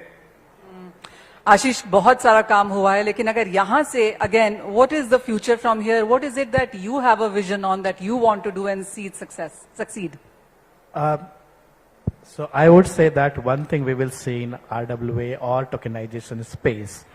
So far life was 2 parts: private blockchain, institutions, public blockchain crypto, we will see them merging together.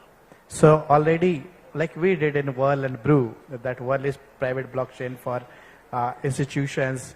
We brought liquidity on DeFi and created a bridge. But we are not alone. Swift recently did this with 13 banks. So 13 banks and Swift did a channeling transaction, that how interoperability is possible, how private blockchain networks or different blockchain networks can be connected to a public blockchain. Similarly, JP Morgan did some POC on Polygon Net last year itself. So that's one thing which I am seeing clearly, that way if tokenization booms, and we expect, I mean, the projection is $16 trillion of tokenization by 2030. So if that happens, we won't be seeing this divide anymore. The private and public blockchains, there will be private blockchains, or there will be private transactions on public blockchains, but there will be a cross communication between the two. So that is a future I am envisaging for this industry from that perspective. Wow. All right. I'll speak a little bit about Web3 in India first. Maybe I can say कि 2015 में Ethereum चालू हुआ था, पर 2017 से funds raise होना चालू हुए थे, and everybody started on the same ground. जब वेब 2 आ रहा था, तब 2000 के अंदर most probably I would say America had a advantage in terms of location. Most amount of innovation used to happen in the West, and they used to give throwaway work to India. That includes call centers and developing static websites. 2017 के अंदर when we started, in terms of Web3 exploration and making the new paradigm of internet, we were on the common grounds, and I think we have proven that if given a common ground to give, and the right kind of funding, we can also innovate as much as anybody in the world. And we have seen those examples. Now I can tell you proudly, I'm not sure about Web 2, but Web 3 के अंदर at least 10 ऐसी companies हैं which are India founder based and have been employing people from the West. ऐसा पहले कभी नहीं होता था. This is the first time this kind of a thing is happening. But I would want to come again on my topic that yes, we started on a common ground and we are doing good, but we are not doing the best. The reason behind that is that innovation and research driven movement करना हमें जरूरी है. अगर हम Web3 में कोई startup कर रहे हैं, अगर हम कटिंग एज टेक्नोलॉजी बना रहे हैं, वी कैन नॉट से कि ये अच्छा ये इथीरियम पे कोड है, ये गिटहब के ऊपर पब्लिक है, let me just fork it, market it as Bharat ki apni chain and make it live, and it will get the adoption because Web3 is global, as you were talking about. I can go and buy a Trump Tower ka share in the blockchain. So that is what is the difference, that if Indian entrepreneurs look forward to getting into Web3, they should not think of it unless and until they are happy to take the R&D path forward. That is the most important thing in the world, and I would say उनको भी नए नए paradigms explore करने पड़ेंगे. अगर infrastructure में layer 2 आ चुके हैं तो नया लेयर 2 बना के I don't know what extra you can do. अगर ओरेकल सॉल्यूशंस आ चुके हैं तो I don't know what extra you can do unless you are adding some kind of a value.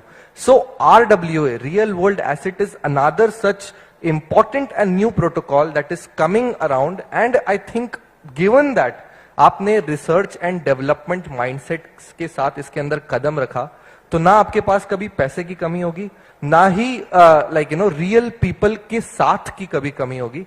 And that is where I see the vision of Indore as well as India, that we become an R&D center, maybe not a startup center, maybe not a ecological swachh, the most, we take pride in saying that we are the cleanest city in the world. उसके कारण मैं यहाँ पे litre भी नहीं कर पाता हूँ, but that's fine. But coming back, we might not be, but I hope we become a R&D center of the world by innovating on things which really matter the most and are in right throughput in Web3. And I would say real world asset is one of those aspects that people can explore. Well, before I move ahead, I just realized when Ravi, when he was talking to us, he wanted to own a token of Bahubali 3. You've said 3 times that you want to own a token of Trump Tower. Ashish, any fantasy there? I would like to certainly, my fantasies are all rooted in the real world, So certainly. No, any token that you would want to own? Yeah, so Just one thing I would like to say that I would like to own the token of SpaceX. Yeah. I would not. I would want to own the token of Chappan Dukan Johnny Hot Dog ka ek chota sa piece, so that I can get. That is my fantasy in real world. Okay, let's get away with the fantasies first. Any token that you think should come and you would want to own? Well, yeah, I mean, coming from the financial background, I would like to own token of some of the bright companies that I want to invest in, as That's a small serious amount that guy. I can do. But, yeah. I would like to innovate something in stock markets and like traditional finance can club with the decentralized finance. Sumit, any token that you would want to own? You? Okay. All right. It can be. I've had this privilege of talking to Vitalik. I have had this privilege of talking to Michael Saylor. I mean, these are the guys who were really up there and about. And we talked about on how smart contracts would change the world. And this is perhaps 5-6 years ago. Salaries being given in cryptos, tokenization. I mean, we've been talking about all of this for some time now. What do you think is the next hurdle now, and what's your sense on where are we headed? Sure. So, I think we've had enough discussion on the institutional side of it. I'd like to talk more about the retail and consumer side, how I see the adoption happening, and maybe we'll focus more on India first. So there are two sides to look at it. One is the utility and second is the financial side of it. By finance, I mean investment. As a retail participant, would I like to invest in something which is, an RWA? So talking about investment, we were talking about IFSC a bit later. Just a small fact point on this, IFSC authority, which is, I would say, one of the most progressive authorities in India and looking at gaining a lot of market share internationally. They've recently come up with a committee which is doing some research and they will come up with regulations on real world assets. So something that we're really talking about is taking shape from a regulatory perspective. When you see that happening in IFSC, I'm expecting a lot of global companies to come up in IFSC, set up their base and develop and, increase that adoption globally. With that, you would certainly have Indian regulator pacing up, warming up to it, and definitely you would have some regulations in India. That's when probably you can expect on the finance side, retail participation in a real world asset kind of token could probably go at a scale. So that is on the finance side. Now talking about the utility side. On the utility side, I think the governments would be the forerunners. There are multiple entrepreneurs in India, multiple organizations who are coming up with very innovative products on the RWA sides. Like we saw our mayor talking about how the Nagar Nigam could probably go technology-based savvy, and RWS can play a role there. Multiple other state governments are already looking into it. So you could see times where you would have your birth certificates, marriage certificates, death certificates, and multiple other things, registries, etc., all happening on the RWS. And therefore, as a consumer, I would see that utility coming to me. Probably I could have my birth certificate or my marriage certificate in RWS. So that's, I think, the first interface that as a user we will see, coming in from the government side. So these are the two things. My take is Web3 and tokenization it can go a long way, but it should provide the value for money. It should solve certain problem of the common people. It should answer certain unanswered questions. So when we can provide the value for the investment, value for the money, then things can go in a longer way. That's it. Fair point, that has been a great conversation. But before we let you go for dinner, is there a question, is there a point that you would want to make? We open the floor for you.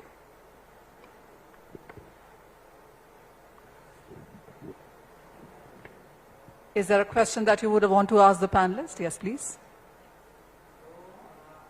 We will pass the mic to you. 1 second.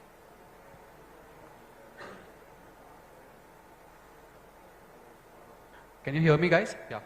So I believe a lot of people here must be having some sort of idea or willing to get into Web3 space or crypto space, right? So as we can see, a lot of pioneers of Web3 and crypto space are here. So I would just like to ask you, let's say if someone has an idea and they want to get it live, right? So what would be your suggestion in terms of regulatory facts, right? Let's say if I have an idea and I am not sure whether it's going to work as per the government, or is it I would say legally possible to do based on the regulations that we have currently. So what would you say that, let's say I'm asking you, what would be your suggestion? How can I get some insights over the regulatory facts? Let's say I'm trying to build a product, right? Or have an idea, and I want to get some insights about the regulatory facts on that area. So how easy or how feasible is it to get some insights from people like you, or let's say regulators? What I would also wanted to ask you, in very simple terms, what is a regulator? Let's say, is it an entity? Is it a single person? Is it a government body? And how does it help us to find out the solutions if someone is building an app, or let's say any decentralized solution?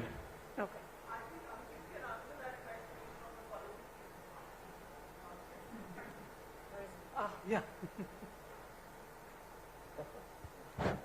So I think this is, if I may sum it, it would be a good summation if we end it, because, to be very frank, this is my first Namaste Web3 in live, and I'm really, again, coming from MP, so harping on that point again, to see such young people. And, just to summarize it up,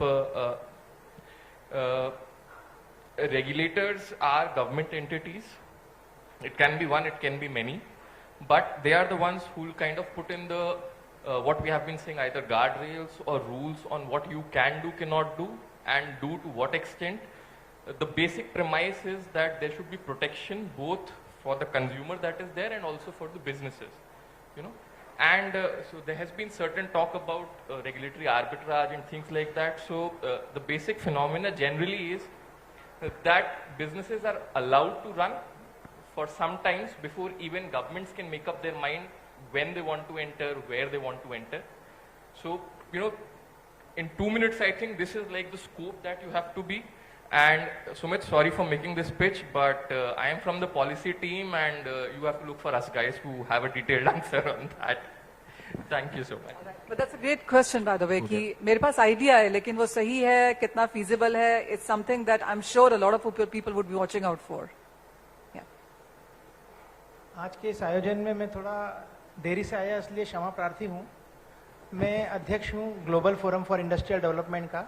मेरा नाम है दीपक भंडारी, और ये Web3 technology के बारे में अभी मुझे कुछ जानकारी नहीं है, ना हमारे एसोसिएशन के लोगों को जानकारी है।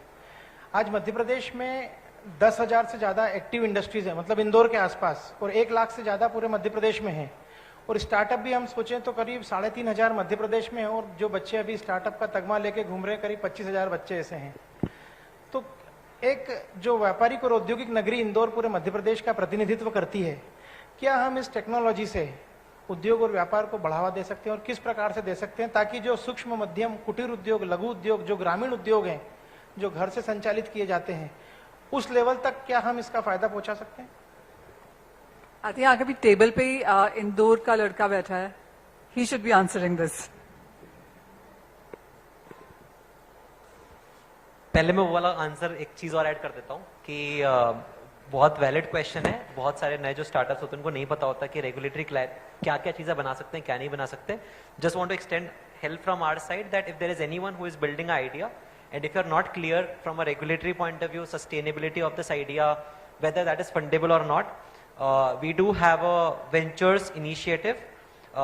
It's called CoinDCX Ventures. You can just Google it up, you will get a link. And there's a team, a small team that we have that invest anywhere between 1 crore rupees to 5 crore rupees in every startup.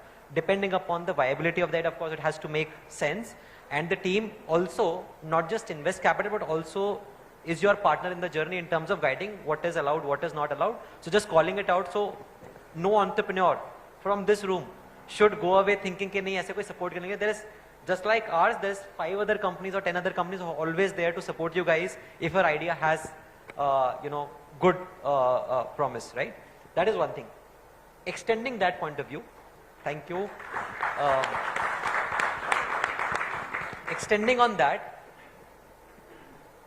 things that businesses, MSMEs or small medium enterprise, I think there is lot of solutions that can be built. The only point is lot of these things that at least are coming to my mind may have an angle of payments, right?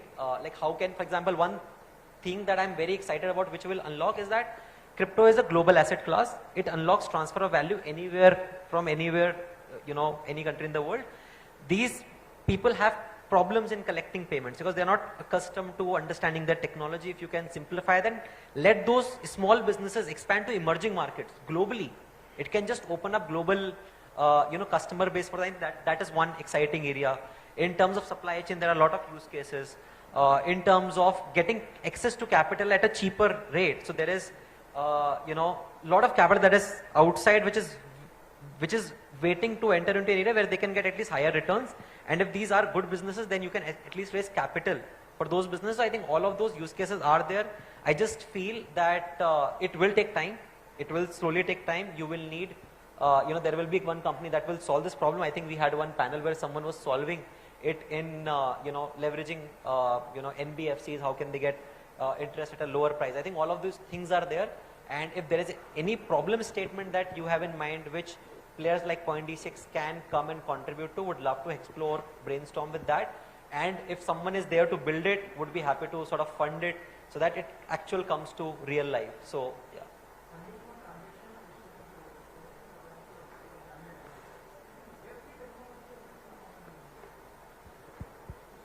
Time, I think it is getting common, right? Over time, it is getting, like you can see so many people are there, and the state where it was 3 years back versus today, there's a huge difference. Right now, these people are talking about use cases, right? And when you see that, as I mentioned in my panel as well, you will start interfacing with those use cases in day-to-day life without even realizing there is Web3 in the background.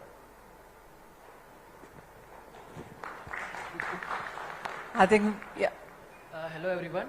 So basically, we are building a product, but basically it's a metaverse, and we are making it for our own country so that all the business and everyone can come to it.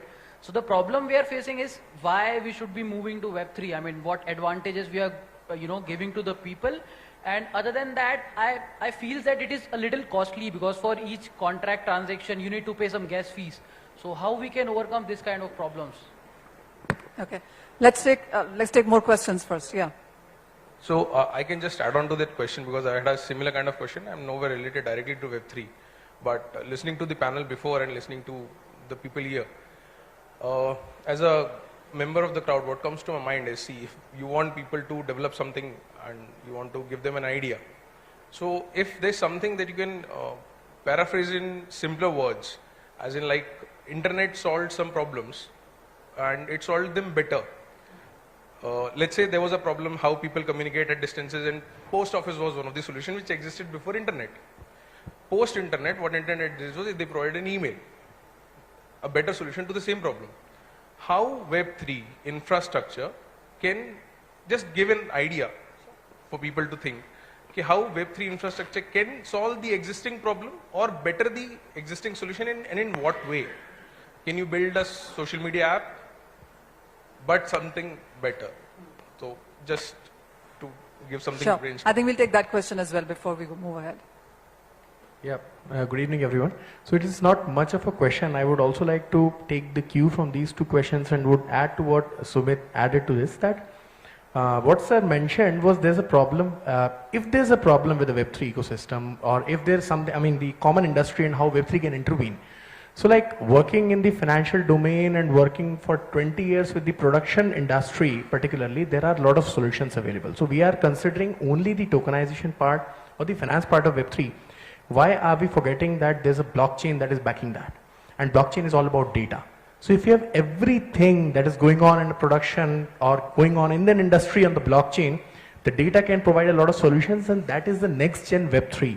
The blockchain integrated with the artificial intelligence can provide a lot of solutions, especially to the cost cutting and to cost benefit of a lot of things can be done, and this can provide to be a real-time solution. So one big industry in particular can have a solution done that can be a plug and play for the times to come in the other companies of the same industry as well.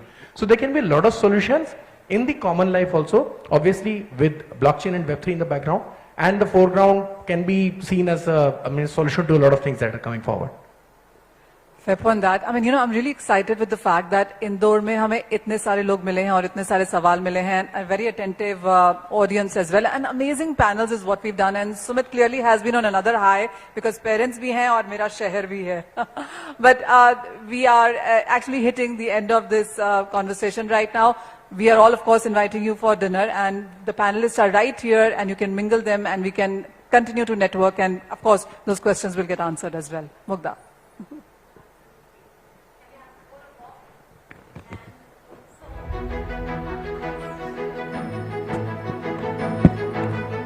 Thank you, Manisha. Thank you, panel.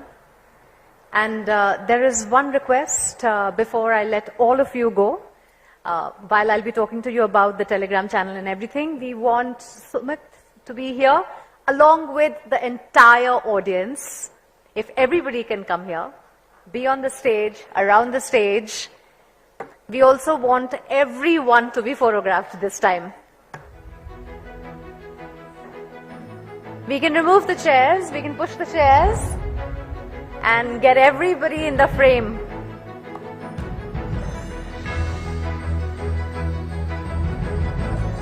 You can settle in, कुछ लोग नीचे बैठ जाएं, कुछ पीछे खड़े हो जाएं, जैसे भी, but we want everybody in the frame.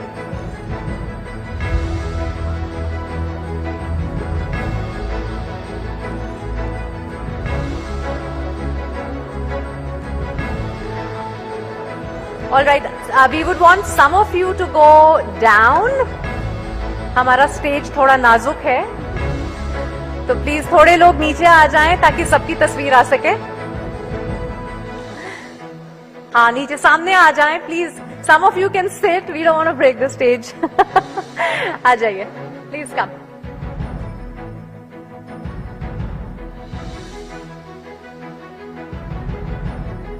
All right, at the count of 3, can we say Namaste Web3?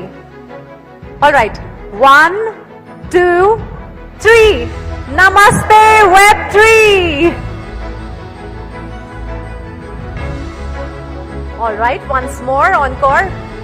1, 2, 3. Namaste Web3.